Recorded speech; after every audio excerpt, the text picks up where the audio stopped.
good afternoon, evening, or whatever time it is where y'all are at. So before we go on, the same basic spiel I have to do at the beginning of every stream. To avoid cluttering all the chat and be expedient when answering questions later, and essential, please ask any questions in the chat and direct them towards me. We will compile them and point out through them again.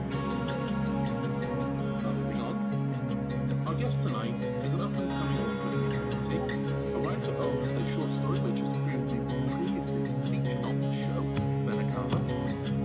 Link to the fanfiction special in the chat and the doobly-doo when this goes up on YouTube. And he's also the author of F.E.C.I.A.L, Dead End. Please give a very warm welcome to the Wandering Zephyr.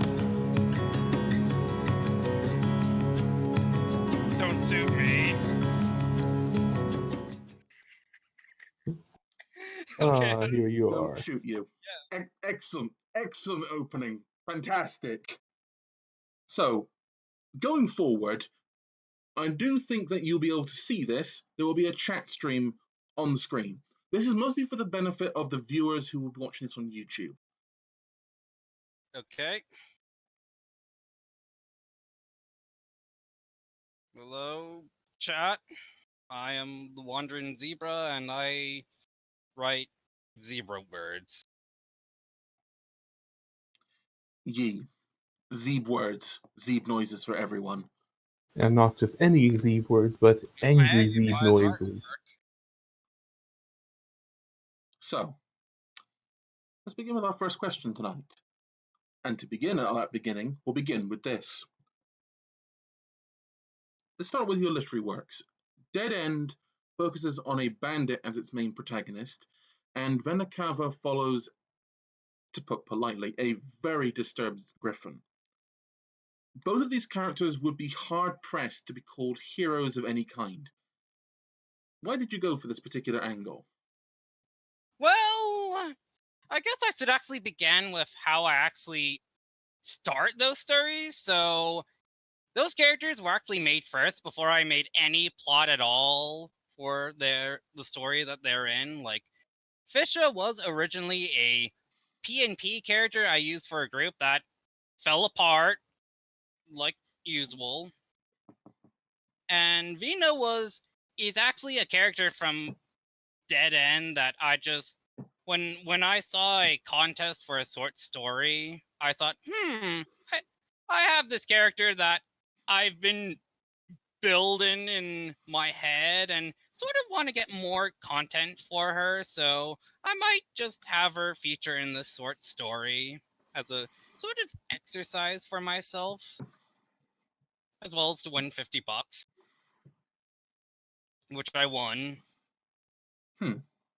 So, cut a long story short there, you had these characters already in your head and understood their headspace before you wanted to write stories about them.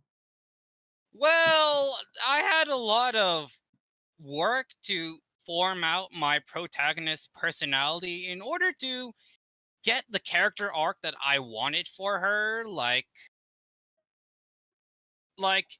I believe most people would call Fisha a anti-hero because of her bandit status in Dead End, but I really write her as, instead of an anti-hero, as in a hero with villainous flaws. I try and write Fisha with the mentality that she is an anti-villain, a villain with heroic flaws that get more and more revealed over the course of the story. I more or less wanted to write a story with a sort of Prince Zuko-esque character having a sort of metamorphosis, so I wanted to start her off being a bandit. Now that is interesting. You took some inspiration from Prince Zuko? Not just Prince Zuko. There were other characters that inspired me. There was Cinder from the Legend of Spyro video game Set Up. I liked that. Who was this punk dragon who used to work for the Big Bad, and Guts from Berserk, mostly his character arc throughout the entire series, really appealed to me and thought, this is how I can do it. Have this sort of redemption arc of sort.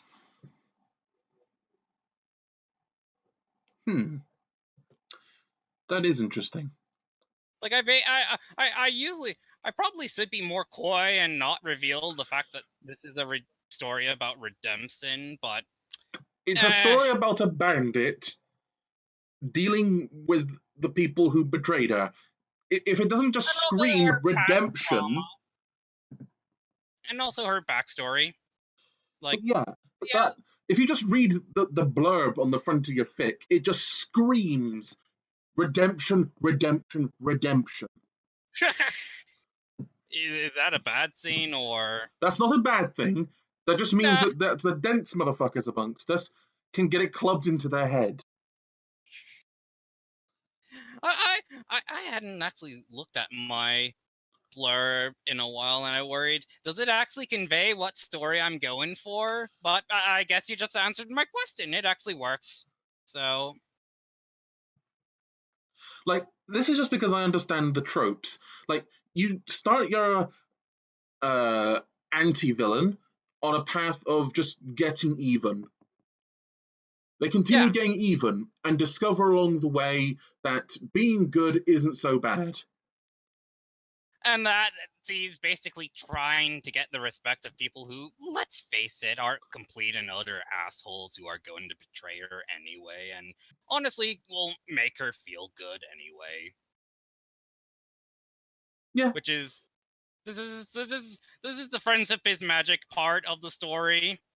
That is what I wanted to go, because Swallowed Equestria to me had always it's never been a story to me about resources, or it has always been about, this is a world that is the result of friendship basically being replaced with utilitarianism that basically brought out the apocalypse.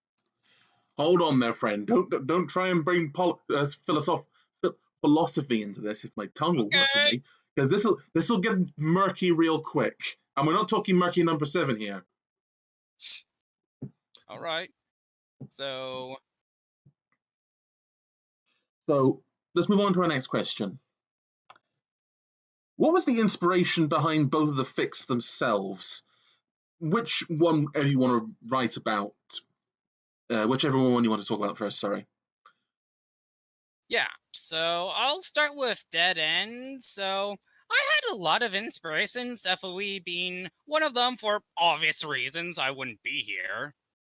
But other inspirations. So years back, I have this friend who I did a one-on-one roleplay with, and it basically featured bandits, and he did a really interesting scene with them by in one bandit gang mostly just being together and doing what they do because of tough economic situation in the country they were in. And I just thought, that's interesting, and made me want to create my own bandit character in an FOE universe. And I almost had a really dumb Sasuke-esque backstory for Fisha, but that same friend told me I was dumb, and he just told me, no, just make her get adopted by a bunch of bandits. Go with that. And he was absolutely right. It was for the better that I listened to him. I guess another Pacific scene was, remember the porn chapter in FOE, the one made by a fan that is the only fan-made scene that is canon? Like, there is this line of dialogue Homage does where he basically reveals to Little Pip that every other hero has basically failed. You are not the example, you are the exception. And that just made me think of how haunting the FOE universe actually is, and sort of a bit miffed that most of the side fics I've read haven't really done a good job at sort of conveying that feeling, so I wanted to sort of touch on that dread in a way by having my protag sort of believe that her being abandoned is the only way she can live in the wasteland and whatnot. Okay. Yeah, I reckon it's difficult to especially convey, the scarcity of the wasteland, because usually it's like, oh hey, it's easy to buy ammo. You never really see protagonists, struggling to get food. So Yes, but making yeah, healthy relationships is pretty difficult. Having people you can actually trust is Unusual. unusual. Like, See, this is somewhat reminiscent of something I saw the other day, the most horrifying line I remember from a Black Mirror episode. Um, this is going to be a slight wandering away. Please indulge me, chat. I appreciate you're here for horse fuckery. Oh, let Daddy Gallant speak. This episode of Black Mirror focuses around basically this world has AIs in everything, if I understand it right. They've taken copies of actual people's minds and they break them in by putting them into these simulated minds into a void devoid of everything else, and basically just would make them break.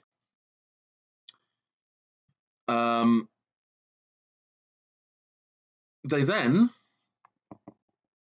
what's it? They then upload those minds into things like toasters and such and so forth to make sure that they can do their jobs more efficiently and do the extra tasks they put into these commodities. The throwaway line is that what happens if you go too far? Well, they say that, oh, we just sell them for cheap to someone else for whatever they need them for. That's kind of horrifying when you think about it, that they just produce minds in this mindscape, break them, and then even if they get too broken, they just throw them away. yeah.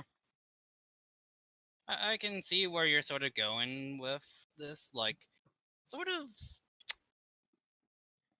yeah, that's sort of how I view the FOE universe, that a lot of stories, FOE stories, in my opinion, should sort of focus on this feeling of characters sort of realizing that they're in this broken world where forming relationships is basically a rare resource that must be valued, but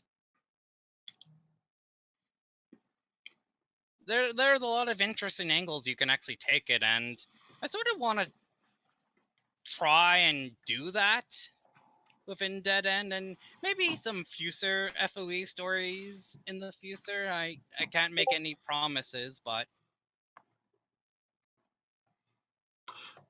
Nexus wanted to ask, how was what I said relevant to FOE? It was relevant specifically in regards to what the Wandering Zebra here said, that in this fan-made chapter of, like, chapter, I think it's like 20.5, I think is what it was called.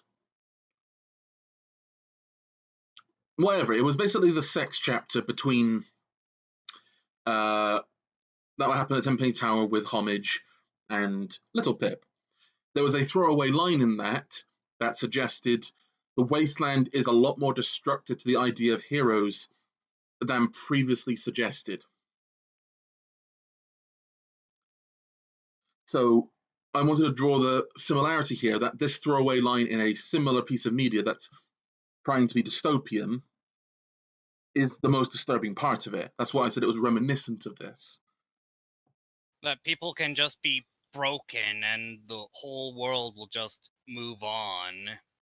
That is pretty scary, in my opinion.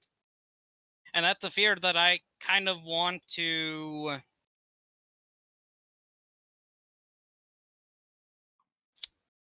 I don't think exploit is the right word, but utilize. Yeah, utilize that sort of dread in my story. So I've already spoken about my what characters inspired Fisha, other than the fact that I basically wanted to make a punk version of Zenith in a way.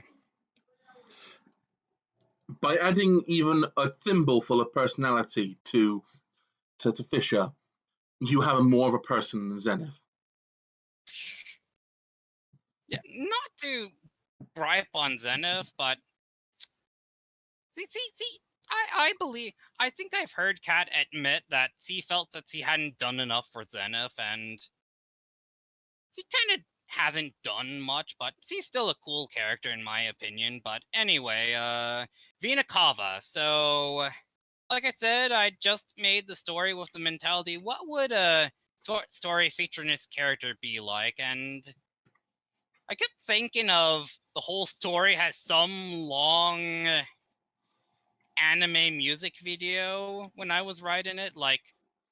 Not gonna lie, it did feel like an anime when I was reading it. Yeah, especially considering that this is a character who uses melee. Like Vena, she flies around with a baseball bat. Yeah, because I thought, yeah, she looks scrappy and everyone is going to underestimate her, but she's actually the most dangerous scene in this story. She's also completely fucked in the head. Yeah, she was very much inspired by Black Swordsman Arc Guts back when he was far more crazier. And I guess Kane from Drakengard for just being pretty apathetic to morality in general. Like, at the end of the day, for him, good and evil does not matter. What matters is killing who I hate and proving that I'm better and that I didn't deserve the trauma that was put She's just upon a me. bucket of spite. And this wasn't explored in that story, but there was this is going to be probably controversial, but Oh boy, bringing up controversy in the first 20 minutes. Yep. Rey's backstory in the second movie of the new trilogy of Star Wars was an inspiration for Vena, and I am utterly disappointed at how it got butchered in what? The Rise of Skywalker. That's what the movie was called. Yes. Yeah, I hated that movie a lot. That backstory kind of also inspired Vena to basically be someone who has just been shat on all her life, and now she is basically become one of the most dangerous scenes in the Wasteland. Like, I haven't fully shown what she's capable of completely yet, but she has actually already appeared in Fallout Equestria Dead End, so if you ever get around to reading it, you're going to see her. Yes. And she plays a pretty important role. I also want to point out that whole thing, that story ruined me. Yeah, that is. I remember actually listening to you read it, and at the end when you were just pausing, I just went, holy shit. I destroyed this man. I don't know if I should take pride that I managed to accomplish this with my own words, or if I should be horrified with the newfound power. I can fucking break people, and I am not afraid to use it. Oh, what horrors have we unleashed? And yeah, it is quite interesting to see a simple griffin seemingly with a baseball bat trash a whole lot of rather high-class characters there. In Dead End, that is. We'll be eager to see what other zany shenanigans she'll be up to in upcoming chapters, even if we are currently focused on the Angry Zeeb. Yes, the angry waifu zebra. I'm sure a certain Zeeb lover in the chat is very happy about the Zeeb talk here. Yes. You know who you are. Anyway, So, did we move on? yes, next question. So FOE Dead End has been a long time coming. When I checked its entry on FanFiction, it said it was started being written in 2017, and we're now up to chapter 9, and was very recently put out. Well, this is going to give away the game when this was put out, but about 12 days ago it got put out. Most folks would have given up writing after the first few months. What precisely made you stick it out? A lot of reasons. The first is determination to create a Fallout Equestria side story that I felt did justice to the original, and a lot of anger about how I felt other side fics that I've read have basically failed on delivering that content, as well as all the roleplay groups that I used to be in that all fell apart sans one. I also wanted to become a writer when I went to uni, but that became too stressful and I dropped out, so I'm writing Dead End as part of my education to gain the skill to eventually write my own original stuff in the future, because I don't want to just do Fallout Equestria stuff forever. I mean, sure, that's not. If you want to be an accomplished writer, you pretty much cannot. It's like a man cannot live on cheeseburgers alone for a lot of reasons. You cannot begin a writing career on Fallout Equestria alone. Yeah. This has just given me the experience to basically figure out how to write, and I am thanking my brand new editor, Weirdington, for now giving me tools to better organize my writing and be more productive than I've ever been.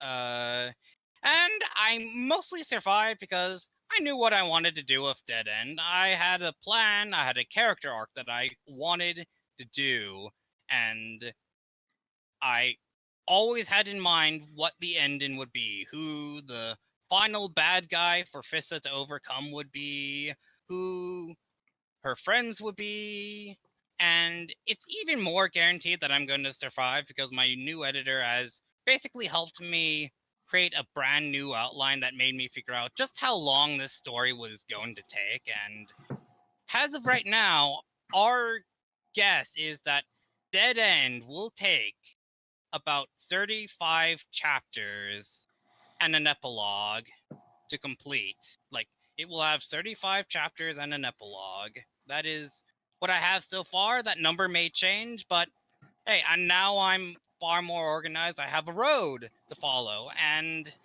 I'm not just Calvin balling it and making it up as I go and then realizing, fuck, I just don't know what else to do, so I'm just giving up, which I'm going to take a guess that's how you tried to write your story.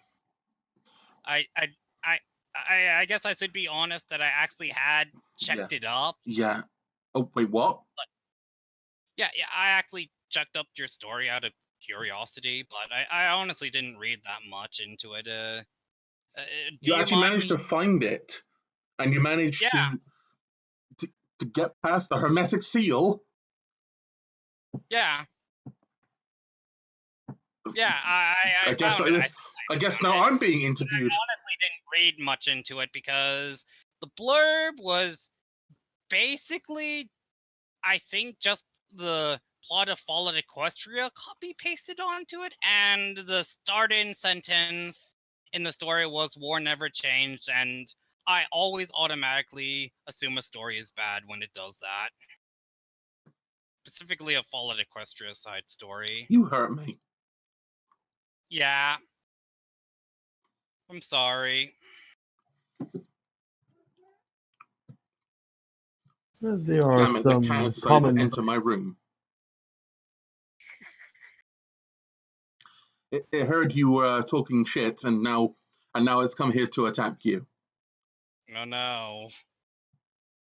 Spare me. Yes, I have been murdered. Should we move on?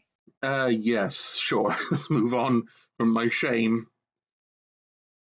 So, here's a little more digging into the fic. We know your main character is a bandit in Dead End, but why did you particularly pick a zebra protagonist? And what kind of unique perspective of the equestrian wasteland did it bring to your fic?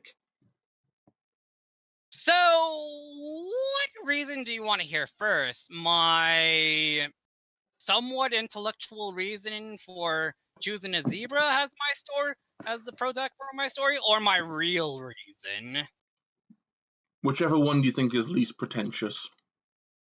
I'll In start that with order, my please.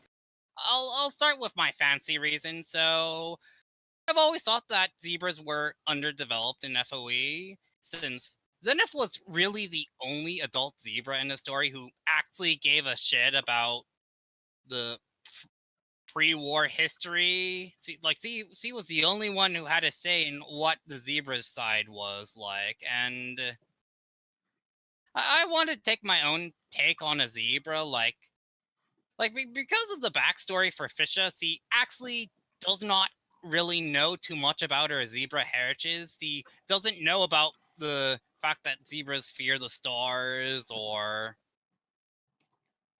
what her quote-unquote cutie mark is supposed to be, if it's the same as a pony's cutie mark or something else.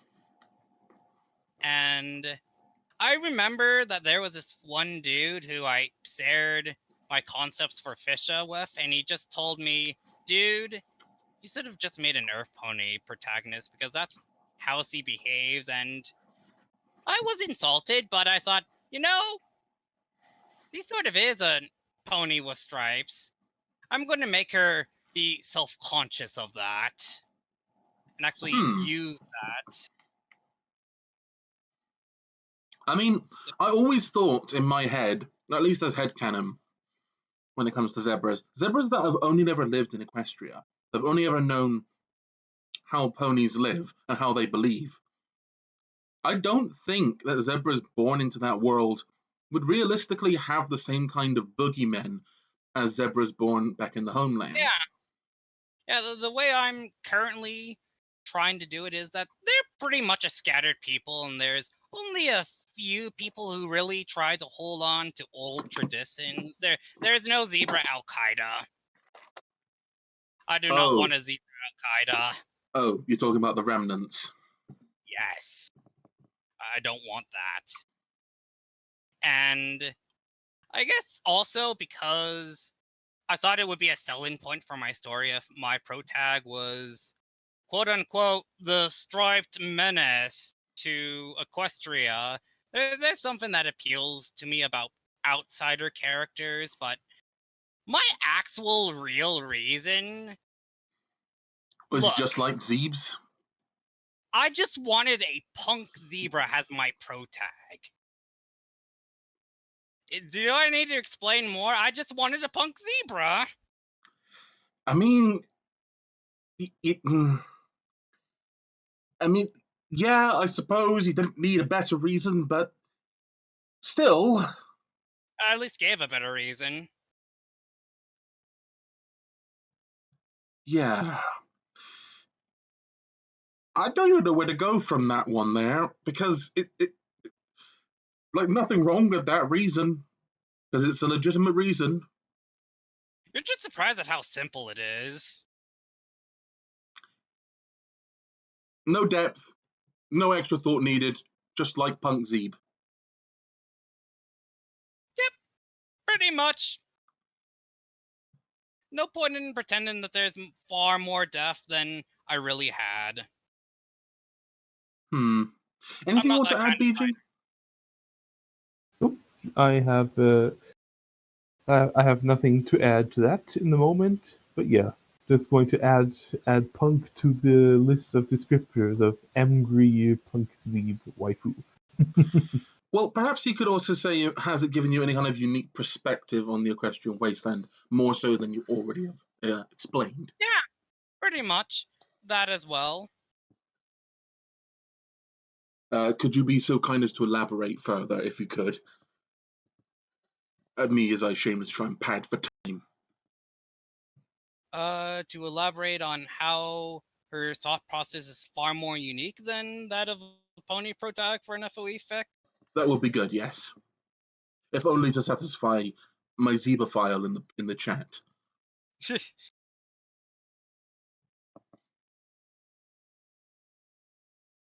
I haven't prepared for this.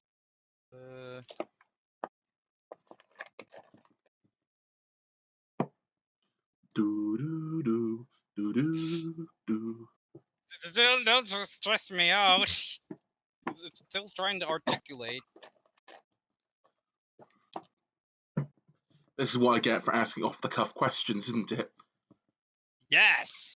I had a G-Doc fully prepared to prepare myself, and you just throw a curveball. But, so you're asking how does Fissa's perspective play in being a zebra compared to other protags? Like, yeah, because obviously pony perspective on a pony wasteland would be pretty much part and parcel. There are certain perspectives that will only exist because of that. Now, Yeah, let's kinda look at a like- zebra yeah. here. A zebra in what could be best described as a foreign land, especially one which you've described as to be without of the zebra culture, would have a pretty unique perspective. yeah, they would admittedly feel more alienated by other zebras than she would with ponies, to her own admission, and she's always conscious that people are always thinking about her race. They're always thinking about that she's some exotic former foe of Equestria that brought forth the wasteland upon them. She is pretty much neurotic because of that. Like, she is always on the edge. Yeah, I can see that. Neuroticism would be a natural conclusion from pretty much everyone seeing you as the enemy, even though you had nothing to do with what caused the world. Probably not even Yeah, your nearest ancestors had anything to do with it. He pretty much obsesses over having people think of her as a bandit more than just another zebra. Just a zebra. Like, so a bit spoiler for you, Gallant. So Probably a somewhere bit spoiler for the whole chat, but please go ahead. somewhere late in the story, in the what I call the Ponarosa arc of the story, Fissa encounters this big sought Pegasus who appears to be a Dacite, who doesn't really behave like one, but he's part of this big gang that is coming into the set-in and looking for new recruits, and Fissa tries to get some sort of alliance between her and whoever this Pegasus leader is, and he just says, "What, you? You're nobody. All you have going for you is that you're a stripe. Like, so what if you were once the second in command of the gang we're looking to just shit over? That means nothing to us." I mean, it is a fair point. Yeah, but he's also a monster, so... Well, I haven't fully revealed that yet, but... Hold on, if you'll be pleased, people. Yes? So, yeah, just leave it on the side. I guess that answers it. Was there something more you wanted out of that, or... Sorry, I had to answer someone else in the room. Apologise about that, chat. Back to you and the story. Actually, 2 seconds more. The cat is now giving me jip. I am really sorry about this, chat. Cute. Wait, has the music been playing all this time?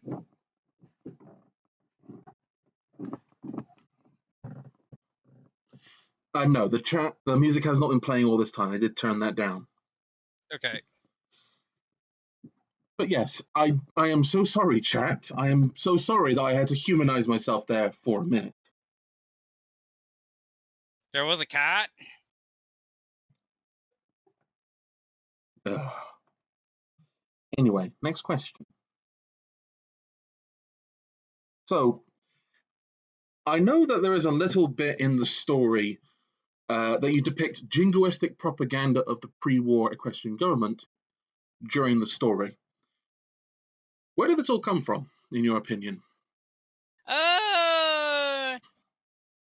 I don't go far too deep into the history of the whole war because other stories have done that to death, but I always think that it would be interesting to always keep into perspective that ponies would always see those dumb better dead than striped posters as sort of comical and just harmless, but to Fisher it's actually far more serious because it has basically painted her entire race in a way that she has no control over and is always conscious about it.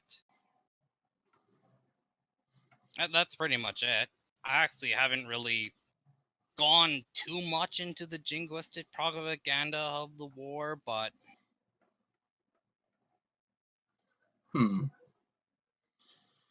So, I do remember there was that one scene where she comments on a pre-war propaganda poster. Perhaps you could talk a bit more about that. pre-war propaganda. I think you mean this. I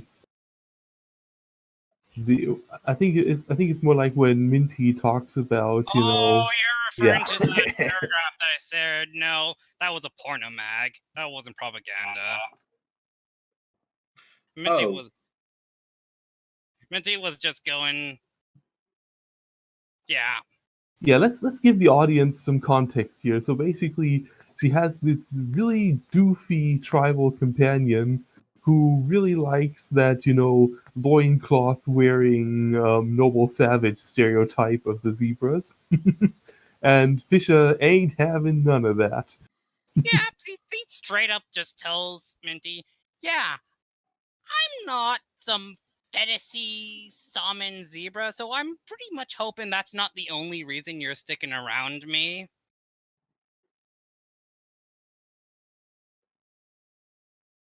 So there's that. Not technically jingoistic propaganda, but more of a take on how stereotypes are done. And how they can be harmful. Yeah. anyway, let's move on some more then. So, another deeper look into the fic. Spoilers here. The first traveling companion, which actually you already mentioned, why am I saying that? Is a tribal earth pony. Why did you go with your specific depiction of tribals in the fic? So I needed very early on in the story, I needed to give a companion to Fisher that was pretty much the opposite of her to sort of balance out Fissa's experience and pessimistic outlook of the wasteland by introducing this rather sheltered, naive, yet optimistic tribal mare who basically ran away from her tribe to see the outside world for the first time, and everything is all new to her, meeting new people, and she's like super excited to see, oh wow, you're a zebra, huh? That's interesting. And sort of like that. Like I could have gone with a stable dweller or an enclaver, but those That are would have been overused. so cliche. Yeah, it would have been cliche, and I honestly, like, now that I think about it, there's only one stable dweller character in my story, now that I think about it, that hasn't appeared yet. Though, yeah, to be fair, while the Enclave companion is kind of a, tired shtick, at least, when they're properly done, the Enclave protagonist can also convey this, from a completely different population, the enemy perspective.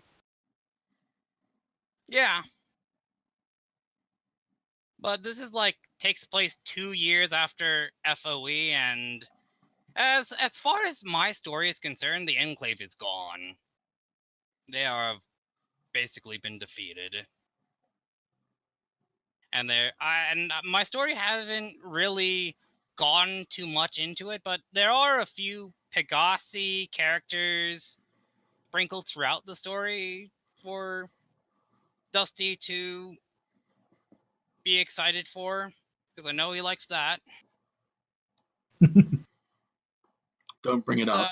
It'll only derail the chat further. I guess to go in specific about how I try to depict tribals, aka Minty, I do everything to avoid having her come off as a very stereotypical spiritual tribal mare.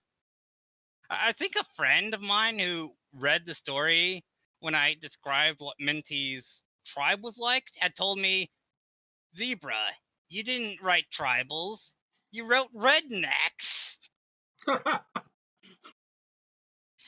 And I went, yeah, a redneck tribe. I mean, you could argue that rednecks are in ways modern tribes because they have very insular kind of worlds around them. I mean, I live in a town of rednecks, so I know them. I'm familiar with them. So, should we move on? Let's. Sure. Next part of that, though, is while on this topic, how do you feel about tribal and then, by extension, zebra stereotypes in FOE writing? Because I imagine you have familiarized yourself with a number of effects. I think I've already sort of gone over zebra stereotypes a bit. Loincloths, like I do everything to avoid doing loincloths. Like, oh man, this is a tough question to answer.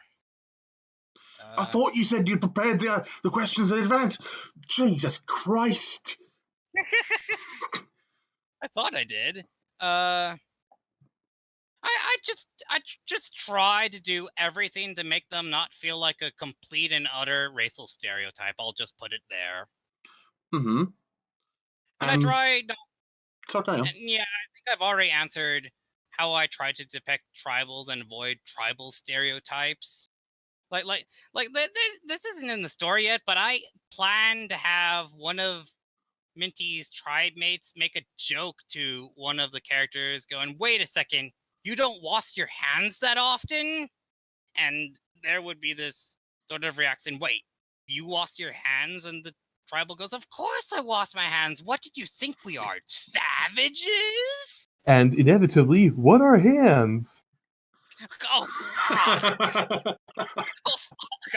I goofed up there. Whoops. Oh, whoopsie doodle. We had. Don't read too much into that. That was just a goof. Totally not foreshadowing anything. Oh boy. While on that topic.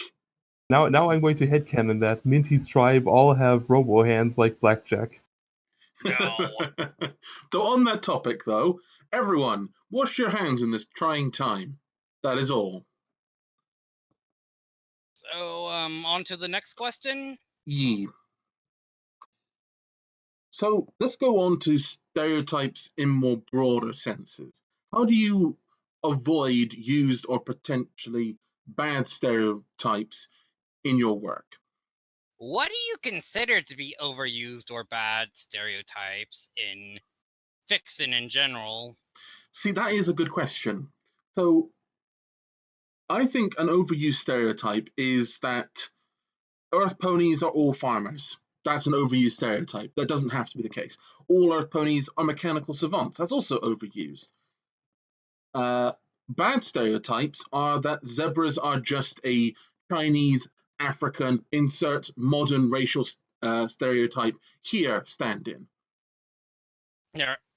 Yeah, pretty much.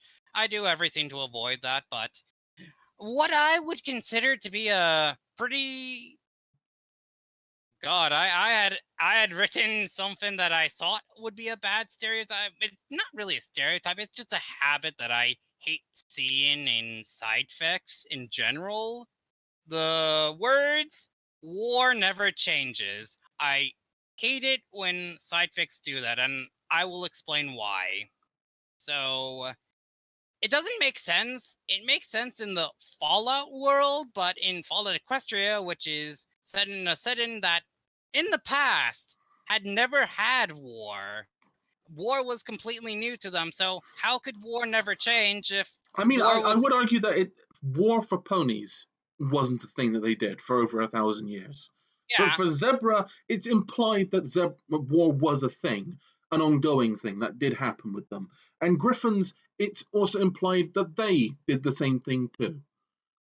It's just that horses, the horse people, are a pacifistic species to begin with.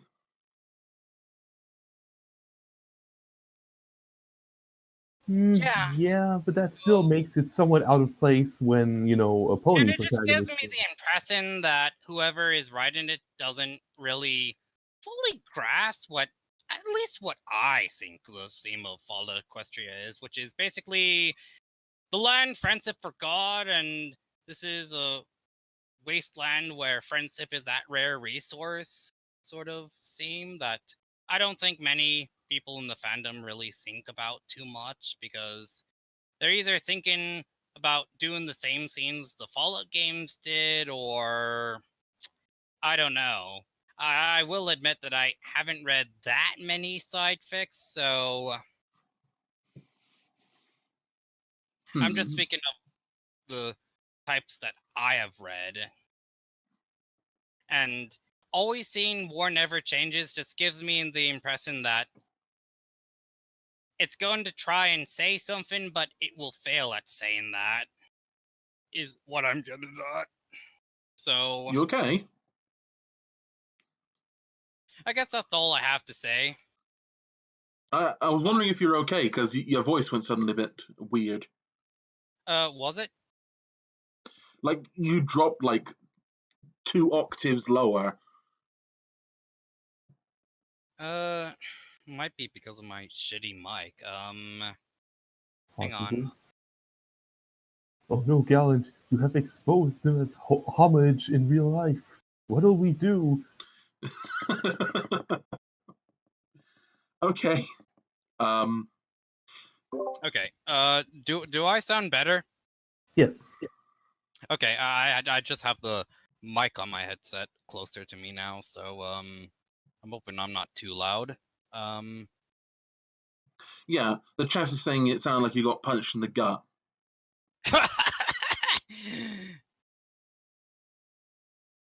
Well, that and my throat was sort of getting a bit dry, and I just had to drink water. All right then.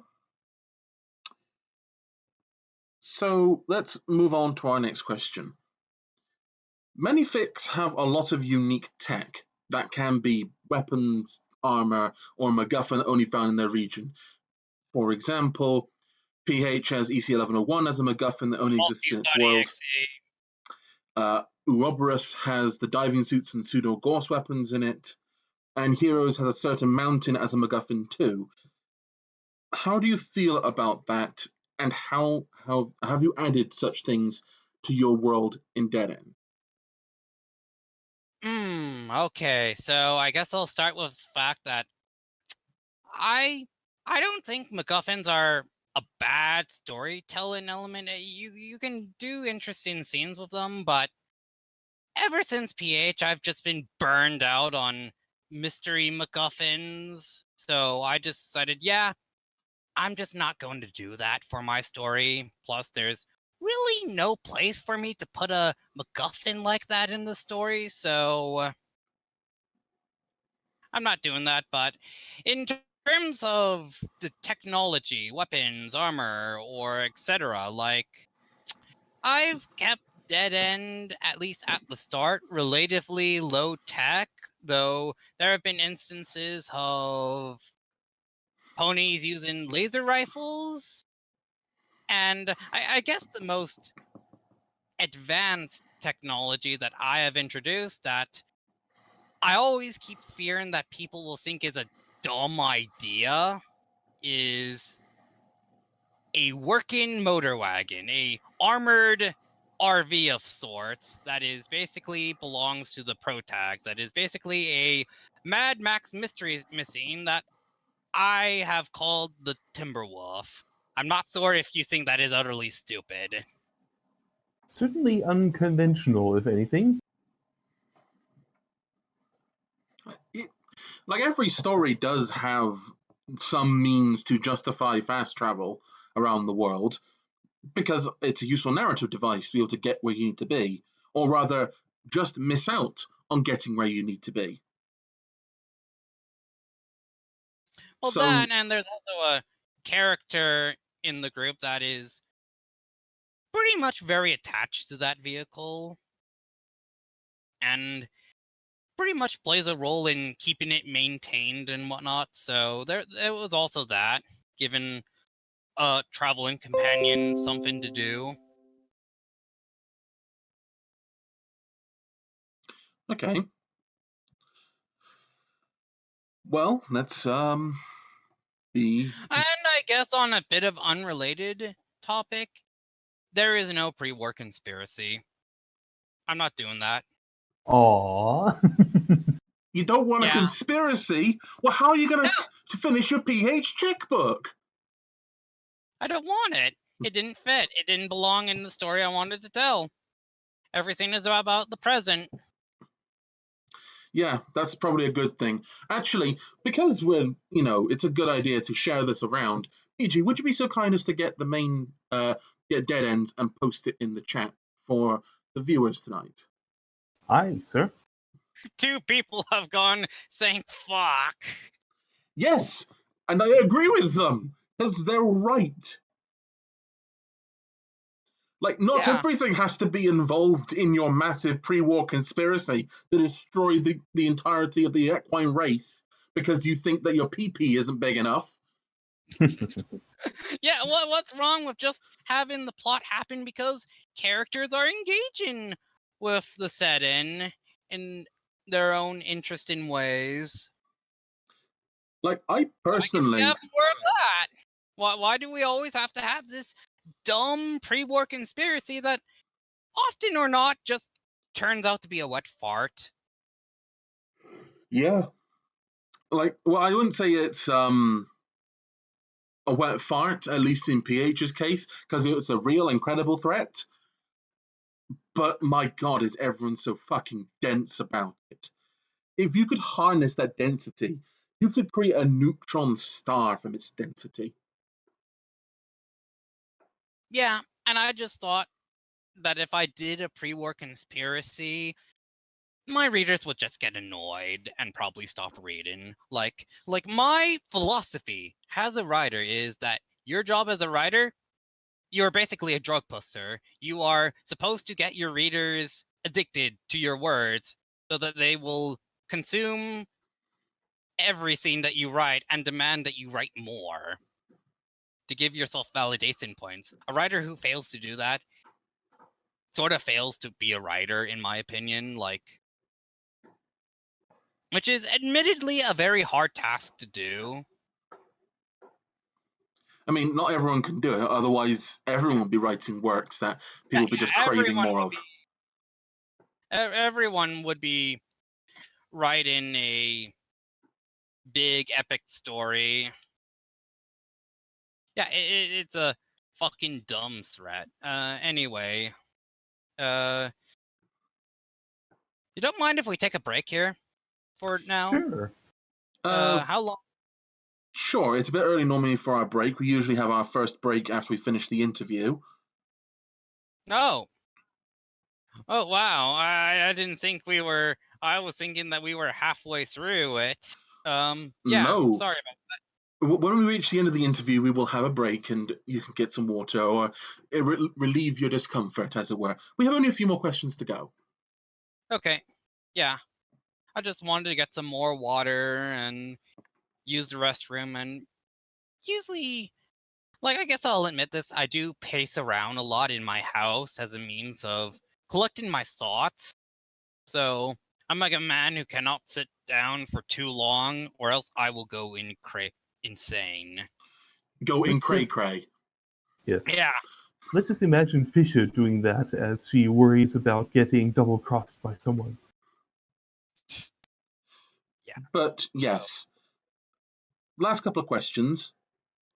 You know what? I'll save that one there for the Q&A section to keep our audience in suspense for something I had pre-planned. So let's go on to our obligatory questions. Okay. How did you get into MLP and, by extension, FOE? I actually cannot recall how I got into MLP. I think it might be from a friend that I'm still good friends with to this day. I think that's how but I do remember how I got into FOE.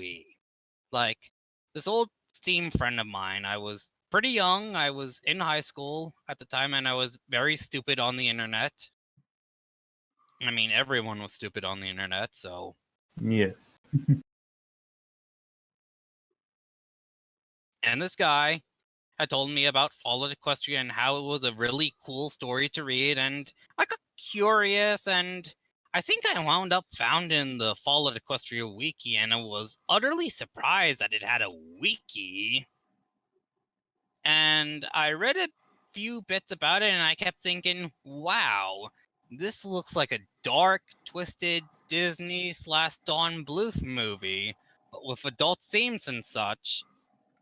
I'm interested, and to admit something, I had actually never played a Fallout game when I read Fallout Equestria. I believe that's Like, hardly an uncommon occurrence among the I knew Fallout nothing Equestria. about Fallout, so when I was reading Fallout Equestria, everything was new to me. So I wound up binging the story, loving the characters and the theme, and what the world was basically symbolically represented to me. Smart people stuff, pretentious stuff, whatever. And I just kept thinking, wow, I kind of want to make something like this as well. And that did get me into playing the Fallout games. Like, I have fond memories of playing 1, and I then played 3 and expected it to be just like FOE, but later You were disappointed. Yeah, Bethesda is very bad at making main quest storylines. Yes, they are. Let's not dwell on this fact. We've had massive discussions about this in the past, but you're not wrong. Like I have a big rant about Fallout 4, but that will... We can probably hold that particular rant until the end. Yeah, I have a lot to say. Yes. Oh boy. Not too much, but there's just one specific event that pretty much just made me stop caring about the game's story. Right. Next question. So here's a new obligatory question to ask for those of you who have been here before. The reason why I'm doing this, because this is my show, I make the rules, I can ask new questions if I like. So, what are your views on the big 5? FOE, PH, Heroes, Pink Eyes, and Murky. Alright, so obviously I love the original, otherwise why would I be here? Why would I be making a fanfic of it? Like, I like the theme where that the wasteland is basically the result of the main 6 friendship deteriorating because of war and other stuff that I'm choosing not to go into because I know that that'll probably get too political for the audience, but I mean, perhaps you could tell me privately during the break, but please go on. Yeah. So, and I really find the character of Lil Pip endearing to me. Like, it's something I can empathize and sympathize a lot with her on her journey. I'll end there for now. PH, oh boy. Try not to spend too long on your hatred here. I guess I could just tell people to listen to a podcast that I listen to that I'm, full disclosure, I am friends with, but I guess the short version of my feelings on PH is that it is an act of vandalism that attempts to tear down the original and pretty much destroys whatever themes that FOE went for. I won't go into too much detail because I And know then there's tries to create a monument to its own inglorious destruction. I'm going to move on because I'm imagining that some people are going to get too uncomfortable about my views on that. But Hero. So I have not read too much of it. I'll be blunt, and so far I find the protag really boring and pretentious. I do need to give it a full read to get a fuller opinion, but my first impressions, I think the prologue was interesting, but the main protagonist basically just has the personality of Rock. I mean, it's Yeah, somewhat ironic given the fact that a rock is her cutie mark. Yeah. I mean, to be fair, Silverstorm Hired Gun, I mean, she isn't really supposed to be an agreeable, likable person. It's just so far, it just feels very flat and pretentious how it's. I can appreciate what it's trying to do, but it is just the execution is just. I don't know. Like there was this one. I think somewhere early there was this plot twist that this old lady was secretly a slaver, but I just went okay, and I should care why because I barely got to grow attached to this old lady when before Silverstream just puts a bullet through her head. So moving on, I know that Pink Eyes has gotten more negative reviews lately. I will admit that I am mixed on Pink Eyes. I love what it tries to do about a story about the protag just doing a Luffy and making everyone feel more healthy and positive, but the protag can be annoying. It can be artificially sappy. The final villain is dumb, and I was not a fan of the afterlife scene, but I do remember really liking Henrita. And ironically enough, Pink Eyes is the only side fic I have ever finished.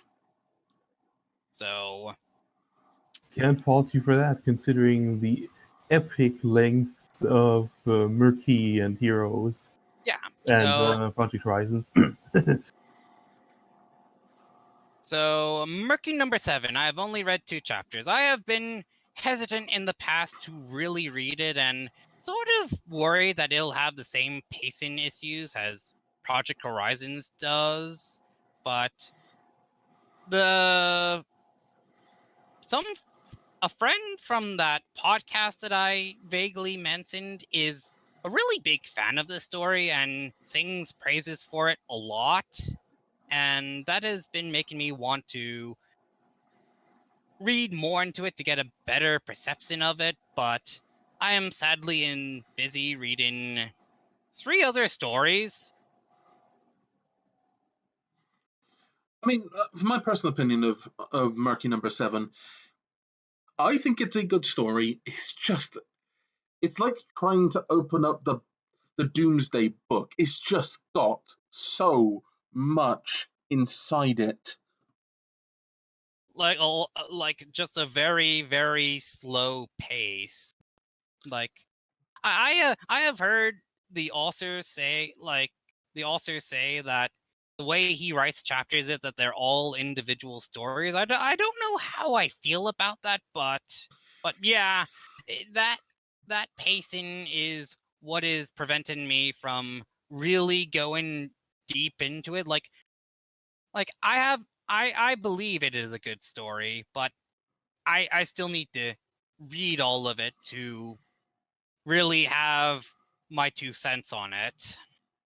So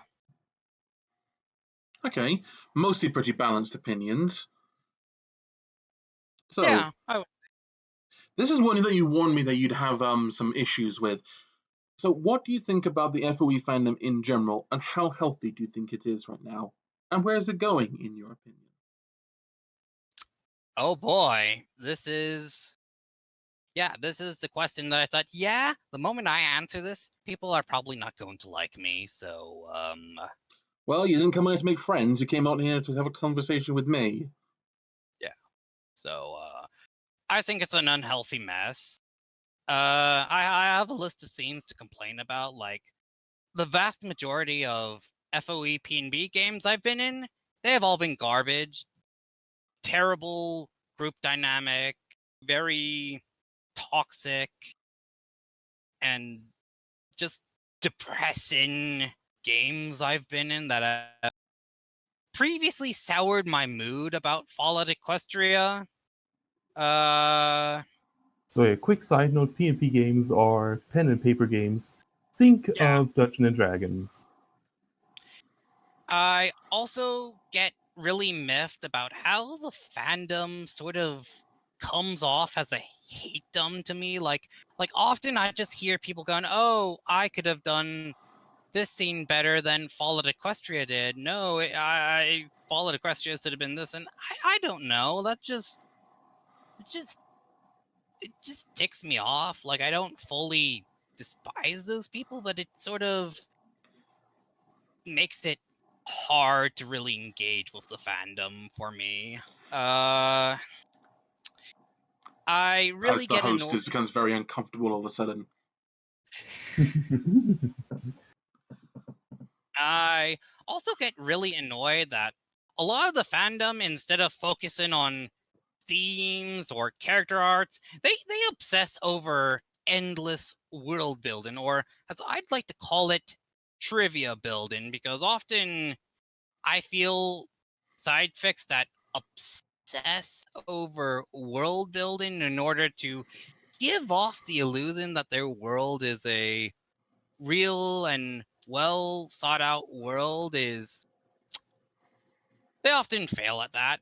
So they're not the worst, but they are annoying in my mind. There was something else I could complain about, but that is too political. And I have experienced a lot of codependency among some of the people that I have interacted with in the past. But to end on a more brighter note, I have lately been meeting with better people lately. The guys who do the Fanfic podcast, I am good friends with, and one of the co-hosts is my editor, and we get along pretty well, and they have made me feel more positive. Dusty's book club has also helped me feel more positive about the fandom, so it's not all gloom. So I'm sorry if I do hope that this the world show will builders, join the things that you think are posts about the fandom. yeah, and like I guess in the past I had just kept being miserable because I've had a hard time finding people who sort of like FOE for the same reasons that I do, which kind of makes me feel like I was an idiot in a way, but that's no longer the case, and I try to focus on those positive people in my life now than obsess over the entirety of the fandom that, in my personal opinion, is always going to be fractured. Like, there's nothing you can do to change that, so I mean, in a way, you could sort of do a cheeky analogy between the fandom and the wasteland the genre fandom itself. is the Yes, wasteland.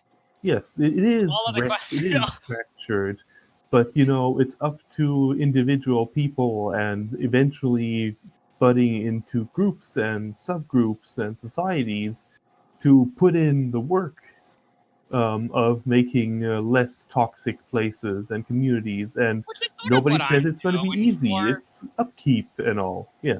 Yeah, which is sort of what I'm trying to do with Dead End. Like some spoilers about the themes that I'm going for, but the Gravestones are basically a toxic group that FISA has tried to gain the respect of, and now is thinking of getting revenge and hoping to basically take over some members who might be willing to accept her, but she is eventually going to realize that is not possible. And even then, if it wasn't worth it.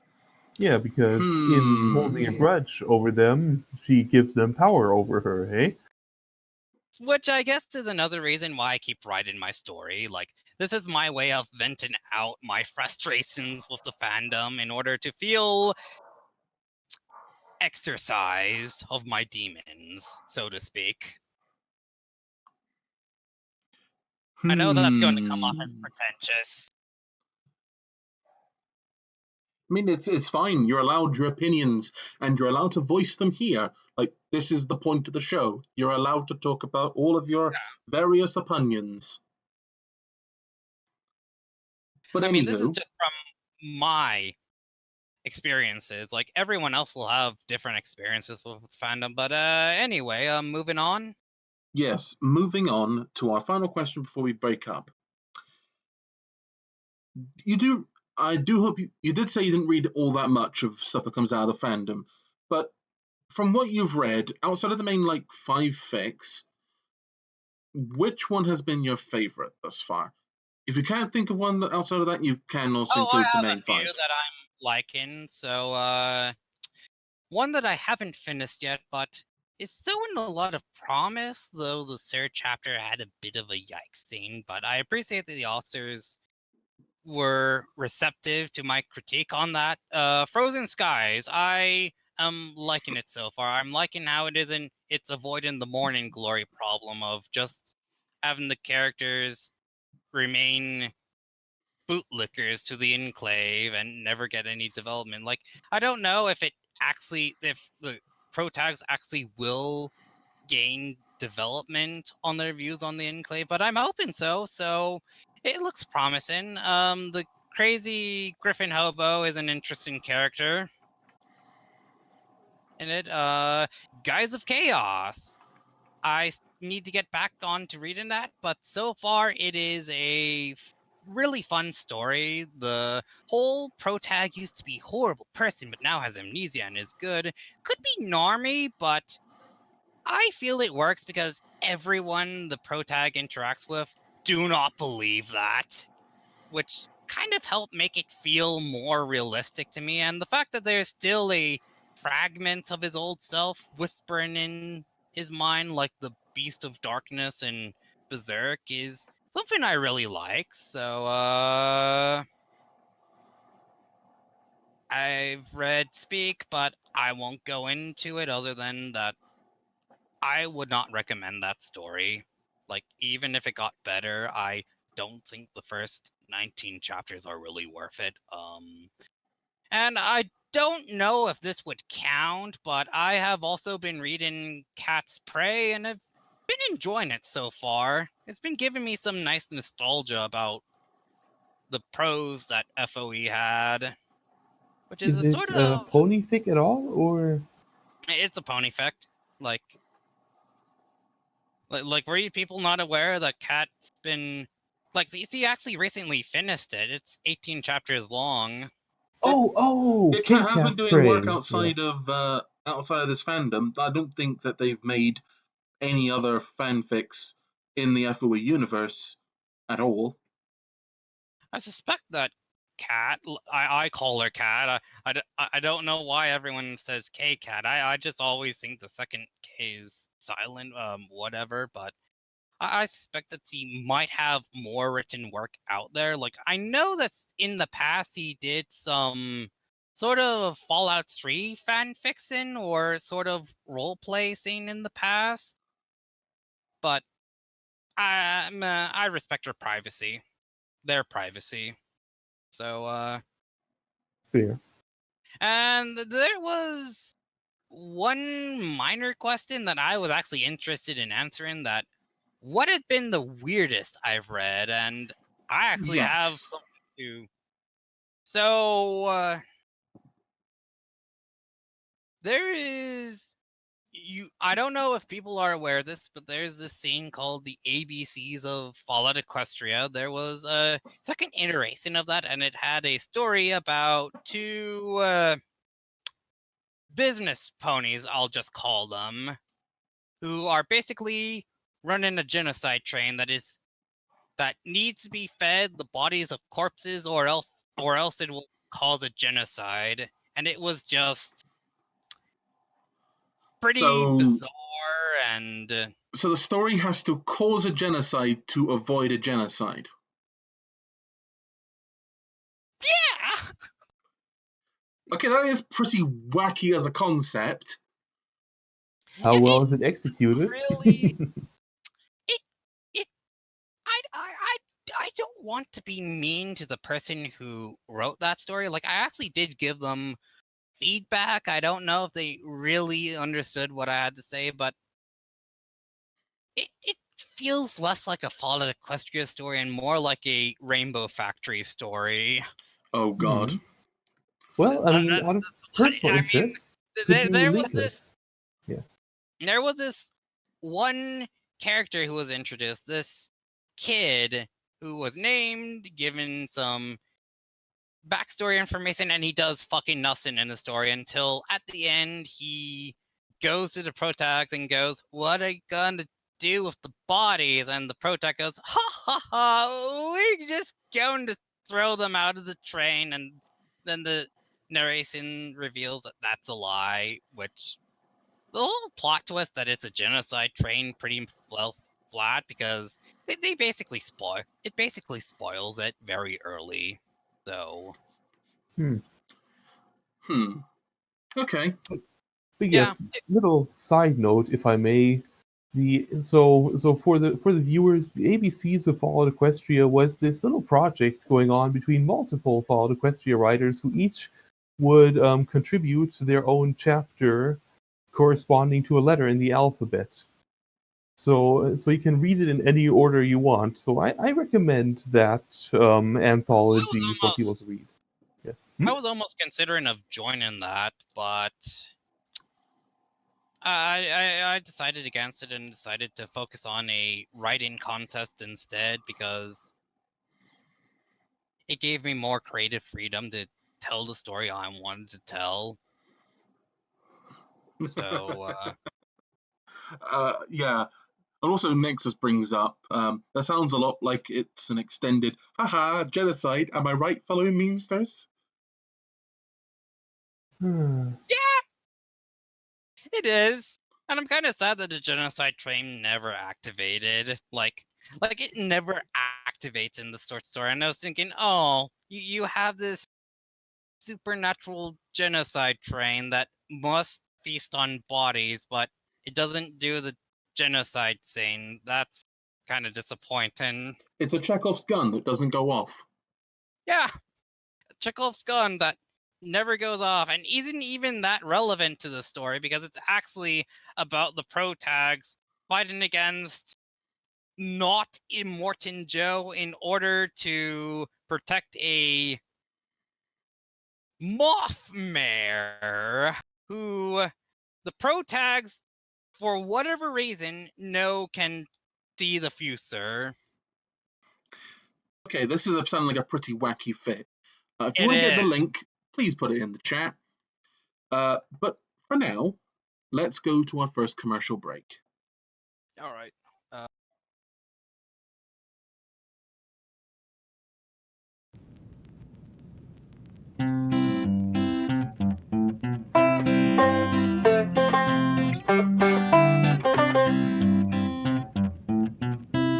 Gee, Grandpa, what's that swell-looking stuff you're drinking? Well, my boy, it's the cool, refreshing taste of Sunrise Sarsaparilla.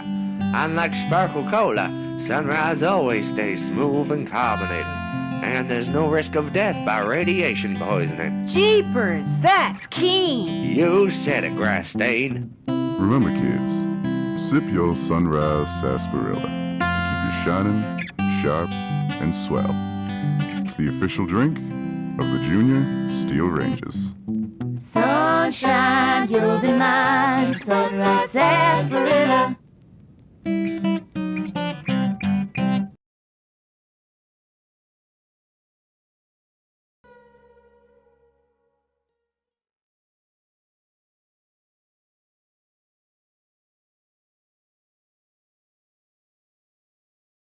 and welcome back to Post-Apoc Horse Talk. Now we enter into my favourite part of the stream, which is the lore and discussion part. Those lovely hot takes are coming fresh out the oven.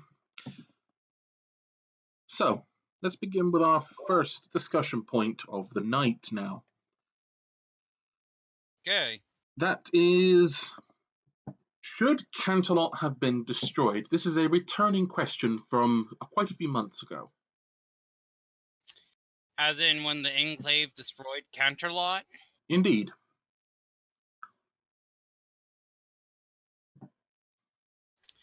Well, wow, I didn't think people really thought this hard on this topic. Like, I mean, I never do. really- This is my show. This is what I do here. okay, I guess I'll have to. I'm at the mercy of your questioning. So, I guess my take is that it's a way to give some villain heat, some heel heat to the Enclave, so that yes, despite the fact that they are effectively cosplayers convinced that they're soldiers who have spent 200 years marching around in circles, that their tech is a danger and they can wipe out settlements, and that they are a threat that need to be addressed. So, and I cannot really remember the Canterlot chapter that much, but I do know that Lil Pep did bond a bit with the town, even though they were all part of the aristocrats who pretty much are responsible for the war happening. So, I mean, I am actually ignorant of what people feel on why that Canterlot shouldn't have been destroyed. Like, I'm actually curious what the reasoning is, Well, if there is. My personal reasoning is why it shouldn't be destroyed is it's much more effective as a symbol to attempt to rebuild something which is lost than to clean the slate, as it were. It's harder to rebuild something than to start anew, especially something so tainted and corrupted as Canterlot, both in the minds of those who survived, as well as its physical corruption via Pink Cloud. Yeah, I could see where that's going, but I don't know. The fact that they're doing a clean slate makes me just give the impression that they have effectively learned from the past to not repeat the mistakes that the ministry mayors have made and the rest of the wartime equestrian government made. So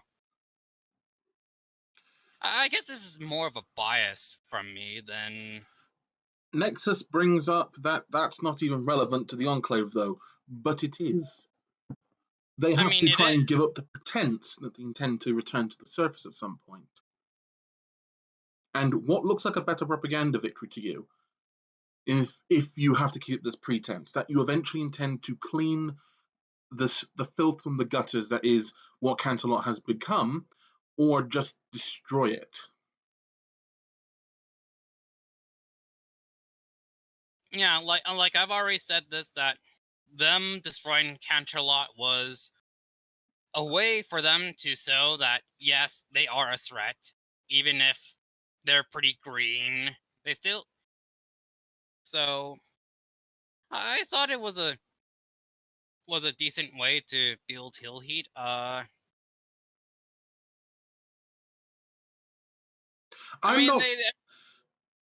not talking about this from what they're supposed to be as was written. I'm talking about this from what they should have or could have done. This is the whole point of this section. It's not about the presented image. It's about what could have been.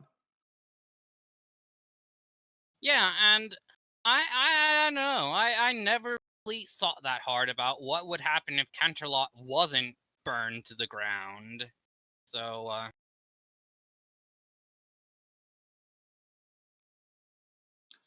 Perhaps, but I'm not entirely convinced that that is the case. And that, I'm just really am not obsessed with that. I'll be blunt. So, could we move on to the next question, or? Sure. All right.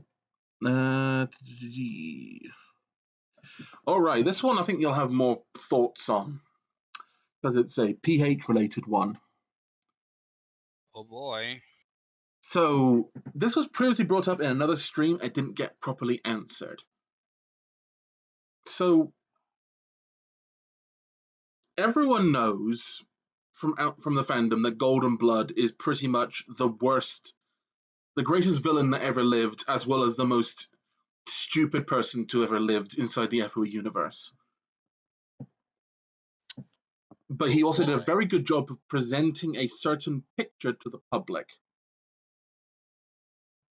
How would the public have, how would the public perceive people who are trying to, how do you think he's tried to cultivate the public? Or what would be that image that he's tried to do? Because it isn't quite fully explained in PH, sorry.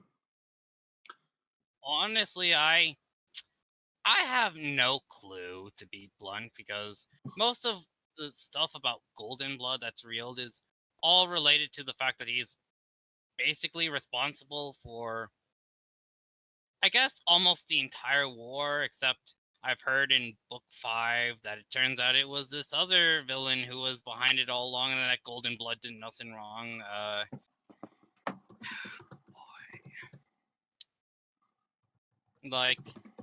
I am a bit confused by what you're trying to ask. By public, do you mean a fictional public? What would Golden Blood be trying to cultivate his image? Or do you mean a reader base? As in universe stuff. This is supposed to be lore sections, the in-universe stuff. To be blunt, I actually don't see Golden Blood as being that public of a figure. I mean, he's also sort of afflicted with pink cloud poisoning. I don't know if that's what it would be called. Yes. But, I would doubt he would be in he would be out in the public that often. If I recall in PH, the OIA is basically supposed to be this top secret government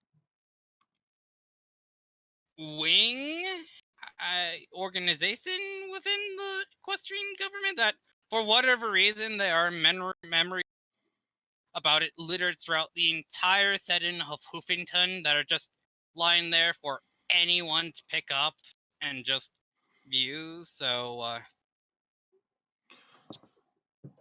it's a faction that only exists within one place in society, even though apparently infiltrated every aspect of pre-war society. Yeah, I don't really have much else to say. Well, perhaps an expansion on this. What about people who were truthers, as it were? Obviously, if you have an organization that is secretive by nature and is potentially doing some nefarious wrongdoings behind the scene, you'll have some conspiratorial folks saying that they're truthers about what's going on with this conspiracy. Just because something's a conspiracy doesn't mean it isn't true. Because conspiracies have existed since the dawn of time. Why it stands to reason that people would think there is a conspiracy with the OIA in their time, and it's real, but no one believes that that's the case. Like no one within the pre-war, the wartime Equestria, or the wartime Equestria. Man, to be blunt, I keep feeling that no one would actually give a shit, if I'm to be blunt. I mean, just something that, I really do not have anything to add on this topic. I'll be blunt. All right, that's fair. Because we conveniently also got a couple of audience questions for you specifically. hold on. Keep those until the end in the Q&A section. All right. So let's move on to another topic then.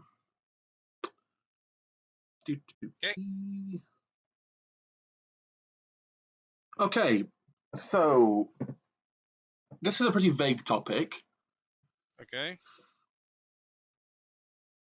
It's alluded to in a number of fics, including the original, that after the war, the Enclave and Griffins continue to be in conflict with each other. Oh. Okay. I see where this is going. Continue. What do you think that looks like to you? Like, just a general broad concept to discuss about.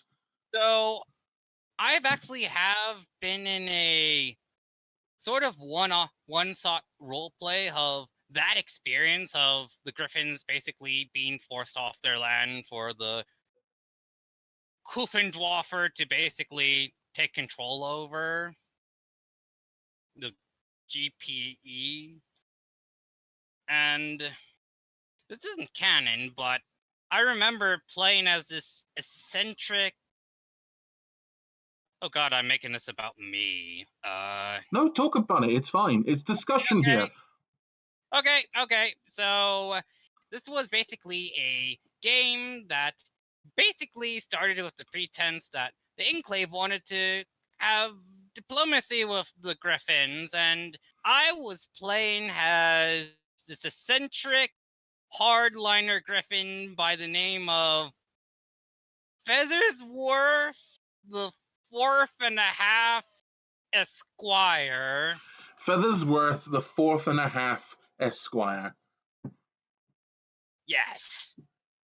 Oh boy, I can see where this is going. Yeah, and I literally was just ham with this character, and then the plot twist happens, and it reveals that no, the Enclave aren't here to form diplomacy. They're going to think of basically vaporizing us because who can stop them, really? And somehow, some way, Feathersworth the 4th and a half Esquire managed to succeed in a speech check to convince them not to suit them, but that they will just leave the land and have to go out on the wasteland. Like, that is not canon, but... And sadly, I suspect that in reality, it was far more bloody without the existence of Feathersworth the 4th, the 4th and a half Esquire, which is... I mean, don't think it doesn't... It seems likely to me, since the Enclave military is pretty much untouched after the bombs dropped. It would be probably a good option for them to solidify their hold on political power. And they're also pretty starved on resources. Like that's something that the fandom sort of forgets. So the Enclave are basically stuck. The Enclave, as they are in the original story, I'm not mentioning any other side fics, they are stuck using the same technology that they have been recycling for 200 years. And that I believe a friend had actually brought this up, and that their way of producing food is not efficient enough to actually feed them all. But the Enclave are too stubborn to admit that they should probably perform diplomacy on the surface with the surface and maybe integrate back with them. They'd rather just continue the lie that the surface is full of poison, and yeah, Operation Cauterize happened. So see, I think it's the whole Griffin and Enclave scene is something that isn't touched that often in fanfics, aside from Frozen Skies. I think from what I've read of it so far, it seems to be building up to this sort of... Let's just say, I imagine there's this huge grudge Griffs have with Pegasi for kicking them off their land and forcing them to basically make by being mercenaries. So, gee, it's like imperialism's bad or something, but that's a bit too of a realistic hot take there. Yeah. So, But yeah, one thing I wanted to think is that there is, like, I don't necessarily see that the food problem being a problem, because don't forget there are Pegasi only stables mentioned, and they're in mountains. Now, if they're built like any other stable, which I do have reason to believe that is the case, I don't think the original story ever really. I actually cannot recall if there they was are any. mentioned, they're not expanded on. Yeah, But point But- being is that those places would have access to viable actual soil inside them, or I see where this is going. You're suggesting that there could be an interesting concept of them raiding these Pegasi. oh, it's confirmed. It's mentioned in the story that these a good chunk of their early population was expanded by just basically raiding Pegasi only stables. They opened them up years after the bombs went off and forced their populations to integrate, taking the technology and ripping out everything that wasn't needed. Yeah, We don't know pretty how many of these stables there were. There were a number of them, a number enough that it would consider that you could consider reasonably that the Enclave basically got by on opening up these stables systematically, taking their technology, integrating their population, and using the systems inside. Yeah, but the thing with imperialist nations is that they are always going to have the urge to continue expanding or claiming more resources, because those resources will eventually dry out. Yeah, So, like, I'm just. Oh, pardon. I'm just Yeah, saying that with the stables and the given fact that they have technology like recyclers and actual viable soil that can grow to a much higher efficiency quota than clouds can, I am not as convinced that the food problem is as much of a problem in the Enclave as you suggest. Obviously, they would Yeah. still, if their cloud food was cut out of the equation, like it was, there's just not enough to go around between stockpiled food that doesn't go and off I or believe stuff that they can grow in the stables. it takes a long time for cloud food to grow, I believe. This is just something that a friend of mine thinks he recalls. He could be wrong, I but don't think it was mentioned that it takes a while to grow. It's just that it's from the only sources that it ever brings up in great detail is unfortunately Project Horizons. It's Ugh. not like real food. It's kind of very it's balloon stale. food. Yeah. Like it's caloric. There's food there that you can live off it, but it's basically subsistence living. If you want the good stuff, it costs a lot of money. It costs a lot of your Enclave bucks. Enclave box. So the fact that they have actual food that is, real nutritious and actually of the quality people want to eat, it does suggest that they have these stables producing that food.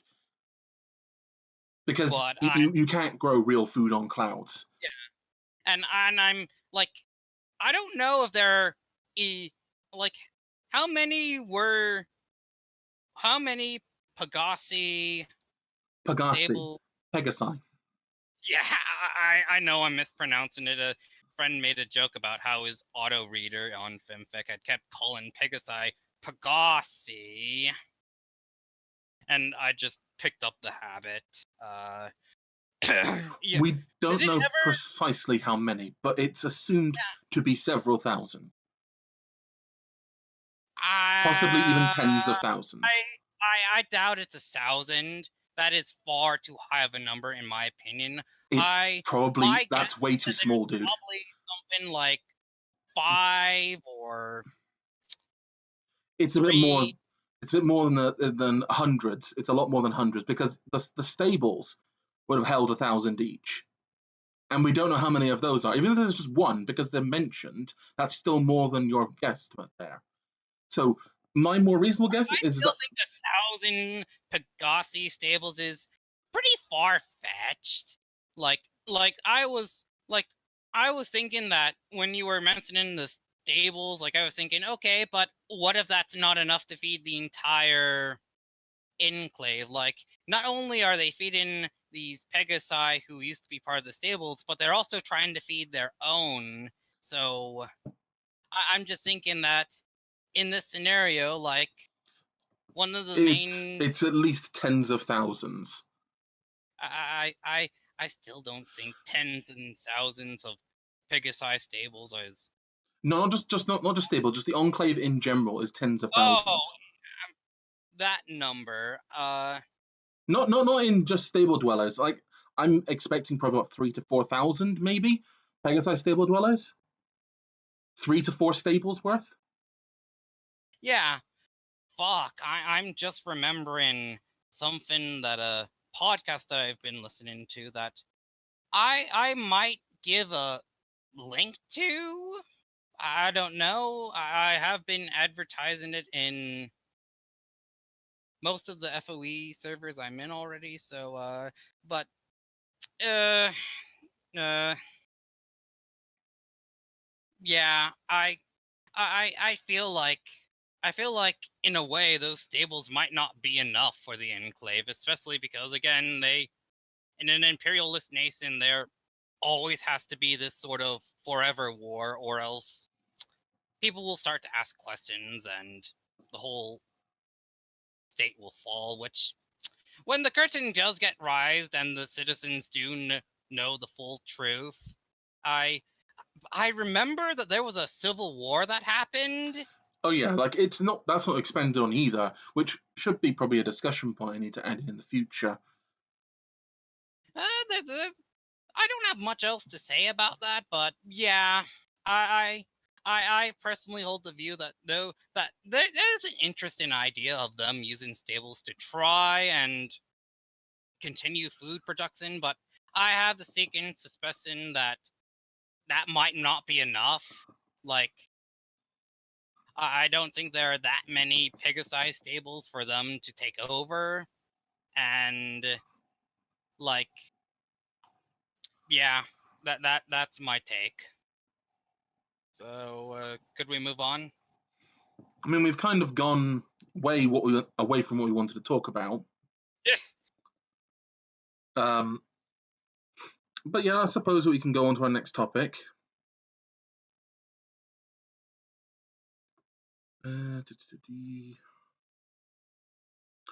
Okay, this is also another returning one. Okay. The neutral powers, because obviously there's more nations than just Equestria and Zebrica out there. Who else is out there, and what were their positions on this? What did they do? Yeah, I feel like in Pacific side stories you could do that, but in the broadest, I feel like there would be far too much to discuss in a I don't know. I'm not too crazy about what the other nations were doing at the time, but I feel that there might be some scientific authors who may be interested in trying to figure out what another nation in this world was doing, and were they affected by the war? Are there people from these other nations that occasionally come to the wasteland to see, has it gotten better over there? Or I would think that it's more than just that the other nations kind of had to deal with the literal fallout of this, seeing as, the whole world is now fucked because of this. Well, to be fair, Fall of Equestria was written very early in MLP's run, somewhere in the middle of season 2, I believe. So late season 1. Yeah, the world had not been expanded as it is now in the MLP cartoon. So MLP FIM. So I at least in the original story, I feel like it would be far too much for it to juggle, because it's already juggling a lot of other concepts, but in certain side stories, there could be some interest in that about what these other nations do and whatnot. I personally have no interest in doing this because there's just nowhere to fit it in Dead End. So, like that. That's sort of my philosophy. If don't put in world building that doesn't actually serve your story, because it can end up feeling like unrelated bloat and such. But in a story where that would be relative, yeah, that could work. I hope I'm being coherent. I think everyone understands what you're trying to say. If not, the chat would be more than happy to point that out. Won't you, chat?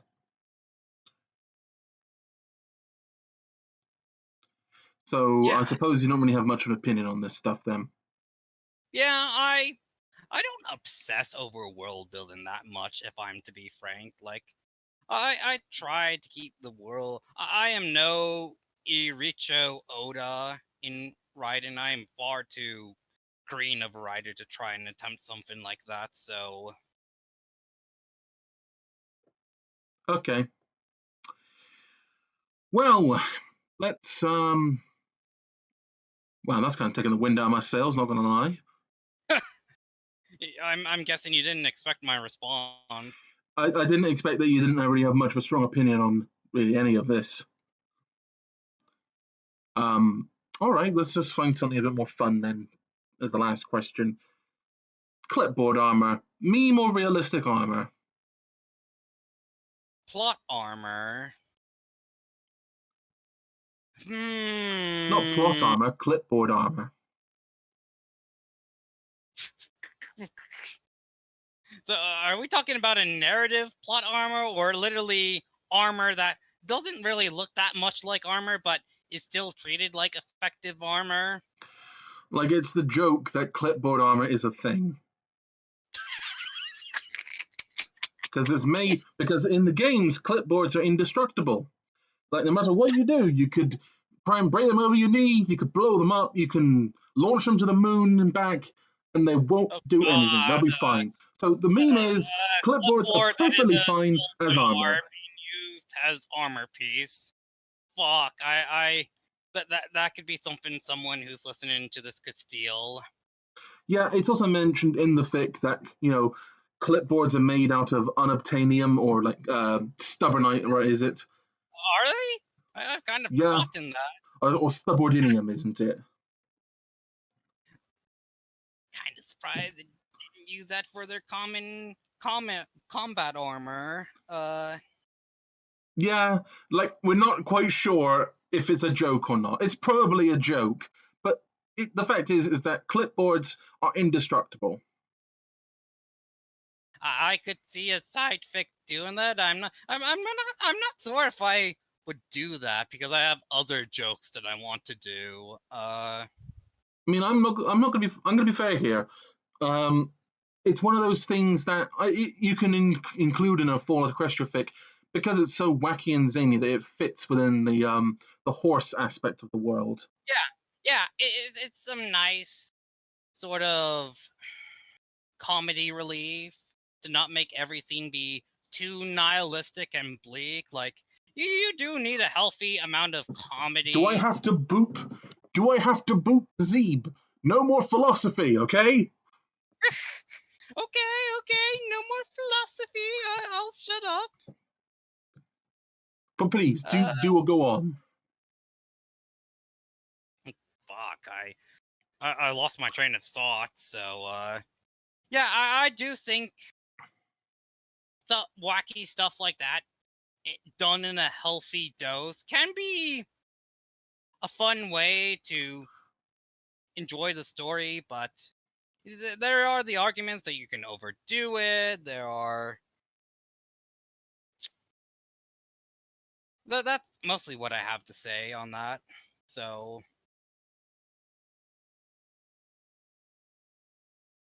Okay. Well, this is a lot shorter than I expected this part to actually be. So, let's go to our next commercial break. okay. Mhm.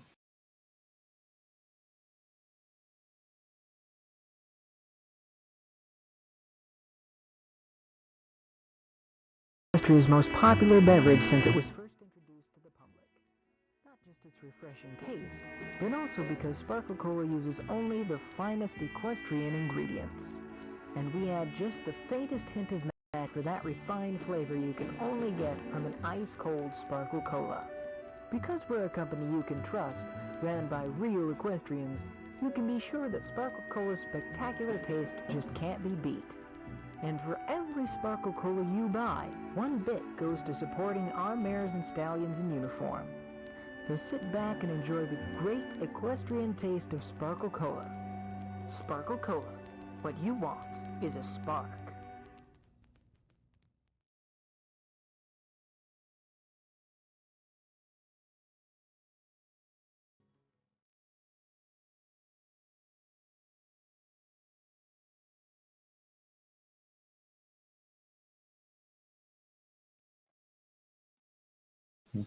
And we're back. I hope you had a nice short break and enjoyed the advertisements. So we enter into our final part of tonight, which is the Q&A section. Our questions thus far have been from Nexus at this point. If there are any more questions you wish to ask, please chat, feel free to ask them, and we will answer them as best we can. So, what's our first one here then? What brought on the setting of Dead End? What inspired it? Why go with it?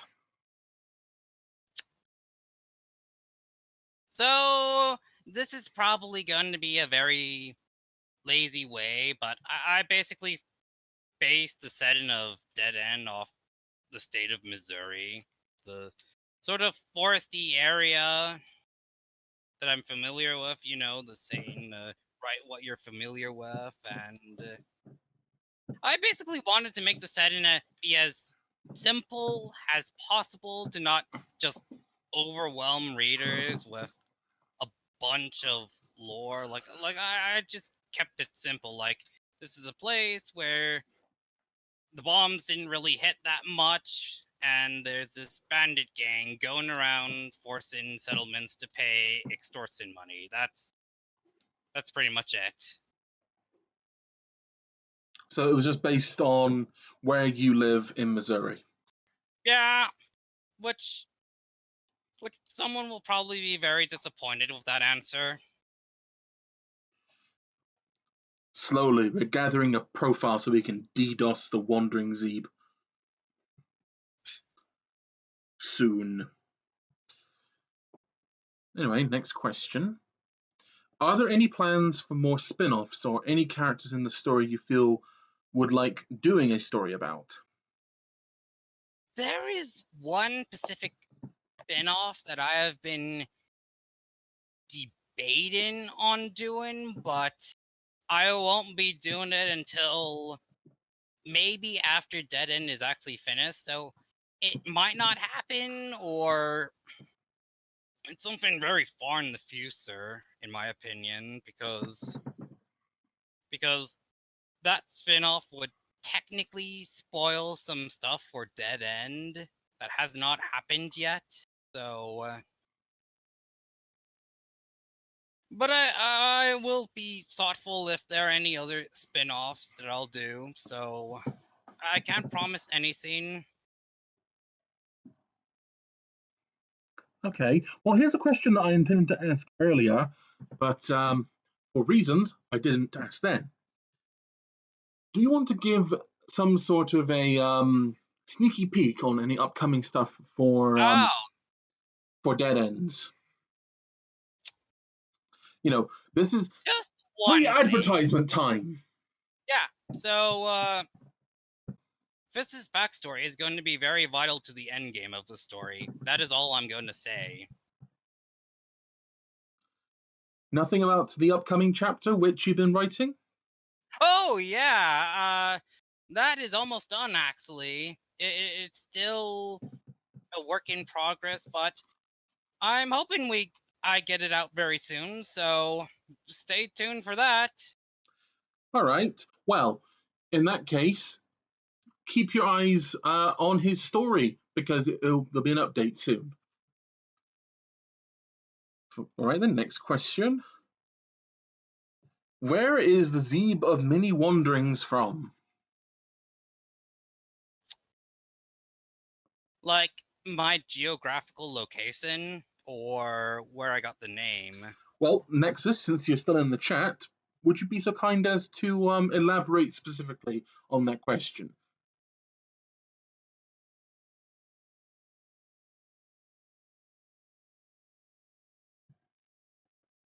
While we're waiting on that, let's ask the next question. Okay. How close is Fisher to being your OC, not just character, as in sort of a public face that you identify with?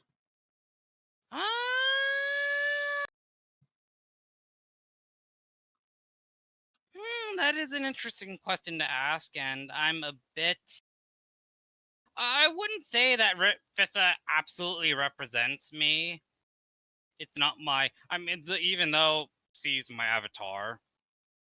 So, I would for now just say that she is just a character I write, a character that I really care about a lot and empathize a lot, but I wouldn't say she represents everything about me. So.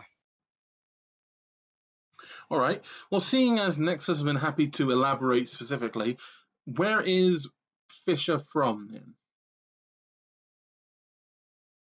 Or rather, maybe perhaps where her ancestry is from.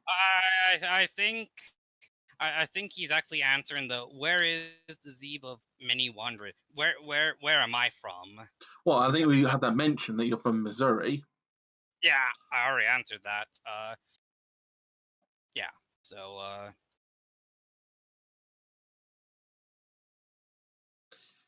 where does Fissa's ancestry comes from? Hmm. To be blunt, I haven't written anything about her ancestry. It just isn't that important. She's just an orphaned zebra. Well, it's just one of those things that are not necessarily important to the story. But Yeah.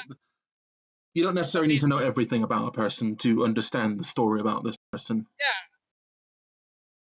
That just it also just was not very interesting to go over, and it wasn't the focus of the story that I wanted to. So yeah. So And finally, is there any other source of inspiration for the story? Something that wasn't mentioned previously. man, I don't know if I had mentioned that One Piece has been sort of an inspiration to me because pirates, bandits. Ugh. Anime. You had mentioned Luffy, so that does make sense. So that's out there.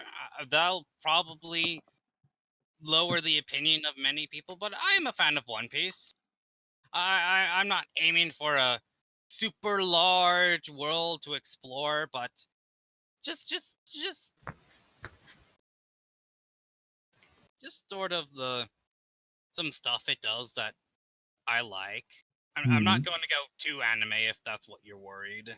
So, We No already strong had metal cutlass for Fisher. Too bad. we already had the anime that was an FOE fic. Let's not. Yes. Well, actually, we could bring that up because it's always fun to just take out the cudgel and bash Project Horizons a bit. I just wouldn't know what to say about it unless you asked me a question about it. Like, I have the side sequel Speak has been on my mind, but I don't know if I really want to go into my full thoughts on it because I do worry that what I have to say will cause some firestorm of drama to happen, but Dude, my audience is too small to cause drama at this point, and they mostly tend to agree with me. And maybe if I had a couple hundred people watching the streams every time and the same number of views on YouTube, then perhaps your concern would be valid. But there's not enough people here to care. point taken. So,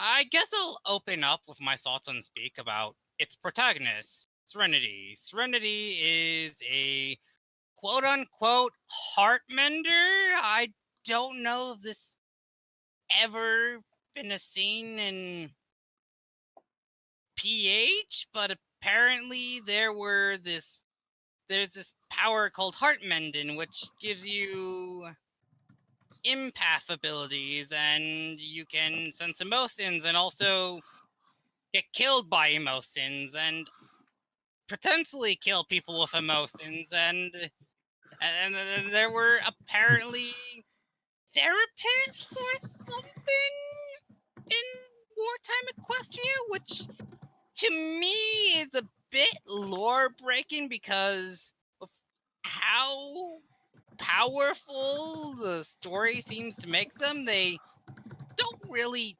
make any effect on the war. Like I'd imagine if they were really good at their job, the war wouldn't have happened. So So, like, literal seraphims are a thing. yeah. But so Okay, seems legit. To be okay, fair, so it's only Serenity is working for the followers of the apocalypse. He's doing therapy, and he has this backstory that, as it turns out, she is a rape victim. Her mother and the town she grew up in, who knew she had the heart mending power, thought, our mayor is a pedophile, and we have this small kid who has emotion powers.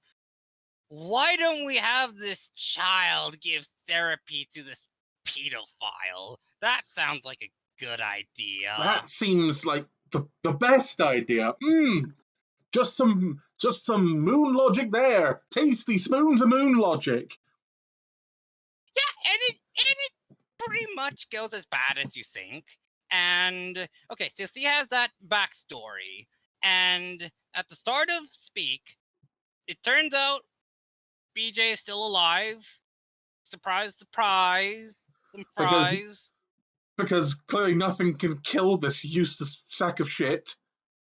So, and Serenity is tasked with rehabilitating the Wasteland's worst sex offender. And Oh boy. the immediate problem with that is Serenity is 14 years old. And she has no say in this. She is just being forced by the followers of the apocalypse to give BJ therapy. Does that not sound similar to her backstory? Yeah. Like I'll give the author the benefit of the doubt and think that she absolutely did not intend it, but it absolutely comes across as just yikes. Just kind of, especially that this is the followers of the apocalypse that we're talking about.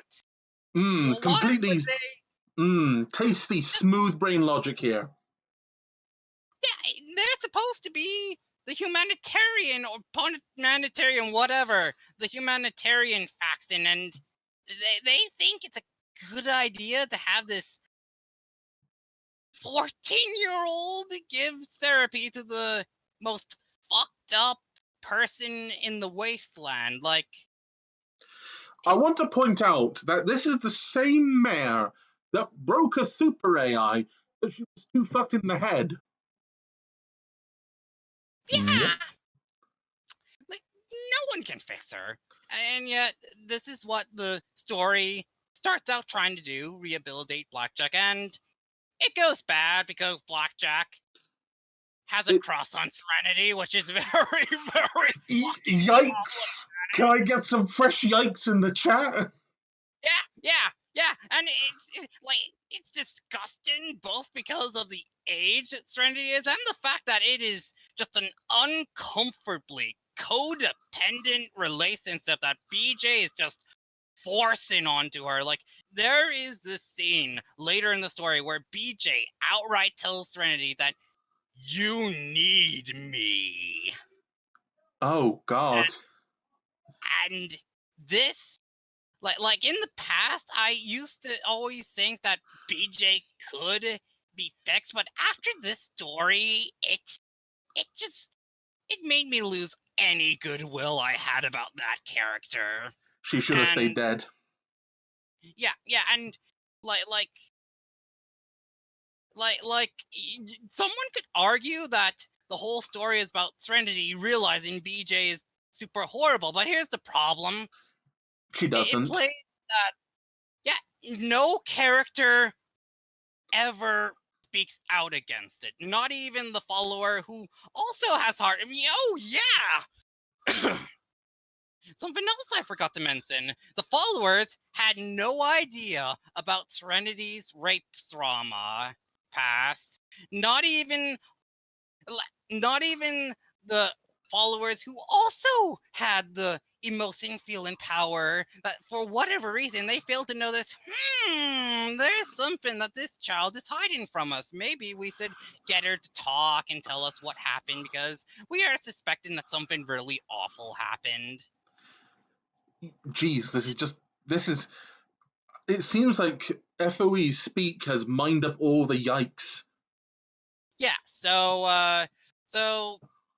therapy is failing, and then once Serenity reveals that her mom basically forced her on a pedophile, BJ decides that he's going to go on a quest to confront Serenity's mother and, I don't know, but... Knowing Black Knight probably shoots her in the head. Oh no! Here's the thing.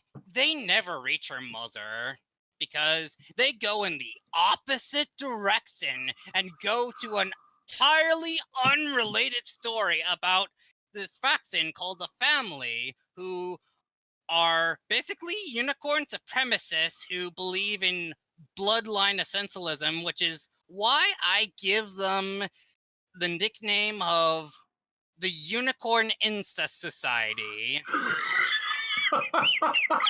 Oh god! Oh god! This just keeps getting worse. So the story arbitrarily gets into a conflict with these Unicorn Incest Society unicorns, and then they decide to go to this Stable 9, which for I don't know to. So they go to Stable 9, and BJ just outright has this sort of moment where he threatens the guy escorting them to Stable 9 that if they don't allow Serenity into Stable 9, he would slaughter Stable 9. Oh my god, why?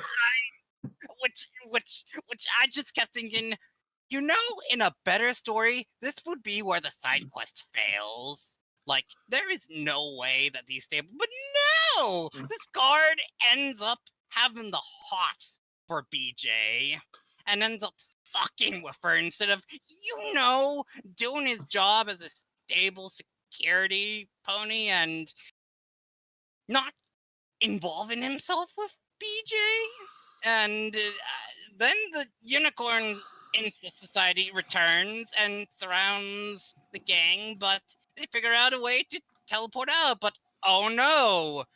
And then the film Annihilation just happens. Yes, the film Annihilation just happens. There is a fungus bear, and Serenity punches Cthulhu, and BJ finally snaps and pretty much fully reveals that she has not improved at all. And in what I actually call the one good scene in Speak is that a companion by the name of Bubblegum, who used to be part of the better things aren't possible nihilist tots, the Crusaders, who's still upset at BJ for being BJ.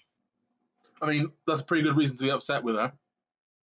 And Bubblegum actually beats BJ. He smashes her horn, and BJ is now in a coma. And he is going to remain in that coma. because I believe S.P.E.C.I.A.L has realized that Blackjack is a mess and is now trying to pivot the story towards solving Serenity's problems, but there is still the problem that Oh yeah, like that's a big problem here. Hearthshine, the person who wrote Speak, is apparently a therapist. yeah, which just really confounds me about how okay, so she's a therapist, but I guess that doesn't make her an especially good writer because even with BJ gone, all the other characters are garbage. Like Bubblegum, he's a complete and utter asshole to Serenity. Like in the next chapter after he beats BJ, he taunts Serenity for being an angsty teenager, and that just disgusted me, and that was pretty much the last time I liked his character when I finally realized, oh, he's just P21, except he actually still hates BJ, and I don't like P21. I mean, he's P21 minus the misogyny, basically. He just personally hates them. And just to add more yikes, every adult mare fawns over Bubblegum, and guess how old he is? 15. 14. I want to point out a couple of really quite problematic things. Yeah, let's talk about other companions of the group. Hold on, before you open up with both barrels on this one again. I want to point out is a Puppy Smiles-esque mascot for the group, and she is an alicorn. And at one point, Blackjack wanted to have sex with this mentally 6-year-old alicorn. I thought he was just flirting with her to successfully annoy Trinity. Blackjack, I have to assume the worst. So to be fair, problem with underage characters, and it just, I don't know. I don't know what her intent with the story is now, but I just feel it's a hot mess. I don't think she really knows where she's taken the story. It feels very Calvin Ball. She's making that up as she goes along, and I'm guessing that the theme of Speaking Now is to get Serenity to be more honest with adults, except here's the problem. She basically made every adult pretty awful. She's unintentionally or not did a character assassination on the entire followers. There are hints that Stable 9 may also get a character assassination and turn out to actually be fucked up in some way. So I don't think the story is worth reading. I'm sorry, like the author might be a good person, but I this is not a story that I feel Go on. This is not a story that I feel is worth reading, nor a story that I feel handles the topics it tries to discuss well.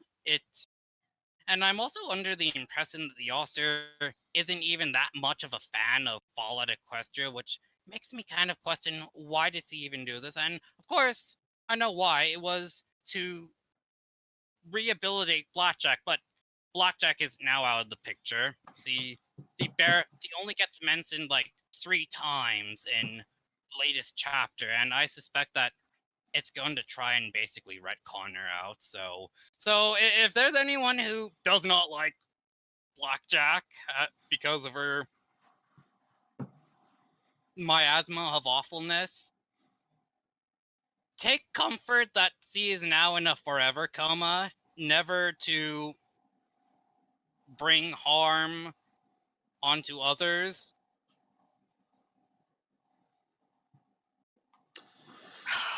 I mean, something I want to bring up here is that at least it's being consistent with Project Horizons here. Yeah, and it only you have a point, and there is stuff to talk about, but it's all about how yikes it is. Like, Yeah. Like, I want to point out, if you allow me just a brief moment here, like, just to discuss the yikes moments towards the end of Project Horizons. For those who don't know, Scotch Tape is a character that supports, obviously, the main cast. And no, I'm not going to mention that specific thing, but I want to point out a problem that comes up in the continuity story Homelands, which is somewhat related. Right, it has 2 sequels. Yes. Oh, no. So the problem is that we never ever quite know how old Scotch Tape is. Now, it's implied in Homelands, which takes place roughly at the chapters that I've most recently seen, 2 years after the events of Project Horizons, and she's still considered young there and immature after those 2 years. So that would suggest that she was very, very much younger than that in PH. I'm sorry. This is getting uncomfortable at an unprecedented rate. Yeah, I think we should wrap things up here now, because I think we've said all we could. Yeah, I think I'd much rather discuss other fics that have been discussed by the book club, like, yes, I don't know, Long Talons, Frozen Skies, that sort of stuff. Yes, this is a very uncomfortable topic. Let's bury it in the back garden after shooting it in the head. Yeah.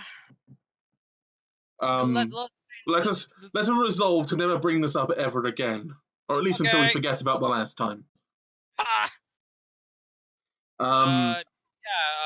I've heard about Long Talons. I'm not sure if it be a story that I like, because the premise is like there's some intrigue on seeing how a griffin who works Red Eye, does he, is this a story about him realizing, oh fuck, these people are pretty shitty? Or it's basically a story of a guy who's somewhat bumbling at first, who took on a job with Red Eye basically because he needed the money to cure his dad, and he's feeling like this huge shame over it. Like, he lies to his dad about it. He tells him that he works for as the caravan guard instead, to afford his dear old father's medical treatment, and he just gradually notices just how awful the goings on of Philadelphia really are. But he's kind of, he can't go back because he's bound by contract now. So yeah. Like, it's an established fact that it's a common cultural trope amongst griffins that that once you make a contract, that is your word, you keep it. Yeah, plus also he kind of accidentally kills one of his squad mates, so he is stuck there. It's a bit of a long story. Like, that's just the first arc of the story, so go ahead and read it. We had it in our book club. I might. I still feel a bit hesitant about giving the premise. Like, I'm very uncomfortable about protags who work with people like Red Eye, but he has good morals and all, and it was basically him being a dumbass that got him in that position. Like, I guess I could give it a read when I find the time, just to see if this is something that I could read. I cannot guarantee anything, so yeah, sure. So yeah, after the Yike factory has been commented on Griffin contracts in my story. Like, as of the latest chapter, FISA now has an ex-Talon mercenary on her side now, whose contract is basically a sticky note. Yeah, that was a cute moment in the story. To be fair, that's not the first time I've seen that kind of thing be done. Like, Aww. so I thought here's a story. For anyone in the chat who's ever heard of this game, Neverwinter Nights, not the more modern version of it, but the older one, back on in like way back when. There was a halfling rogue in the game called Tommy Underhill, I think his name was.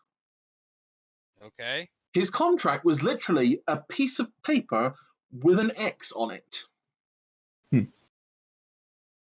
And whoever held the contract held his loyalty. That actually does sound funny to me. That this is supposed to be this serious piece of paper that's supposed to be a commitment of loyalty, and it's just a scrap of paper with an X on it.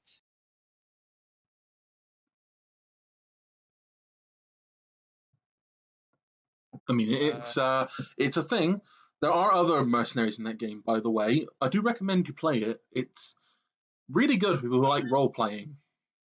Add into the long list of video games that I need to complete. I mean, this is not a game that you need to complete. It's an experience. Yeah. So that is something that I guess as a way to make my ex-Talon mercenary stand out among all the others is that this is also a character who really is not that committed to being loyal to the contract. Like he literally breaks his contract early in the story before he officially joins FISA to help her out in the Ponderosa arc. And in return, that S.P.E.C.I.A.L help him get his contract back, so no other Talon mercenaries would know that he had broken contract. So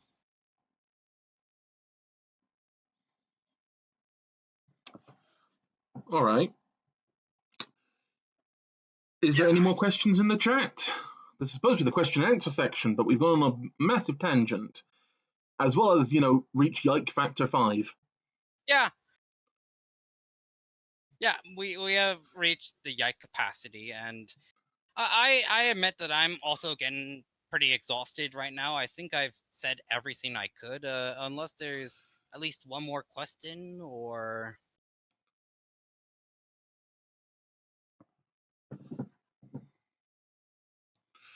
Yes, Tommy Undergallows, that's the name.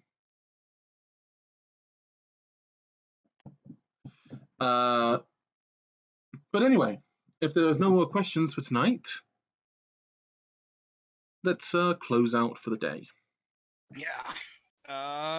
It was nice being on here with you guys.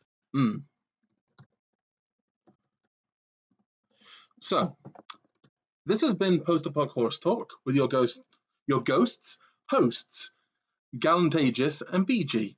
And our guest tonight has been the Wandering Zebra. And until next time, keep your eyes trained and your gun in its holster, because you never know what the wasteland brings. And have a good night, everyone.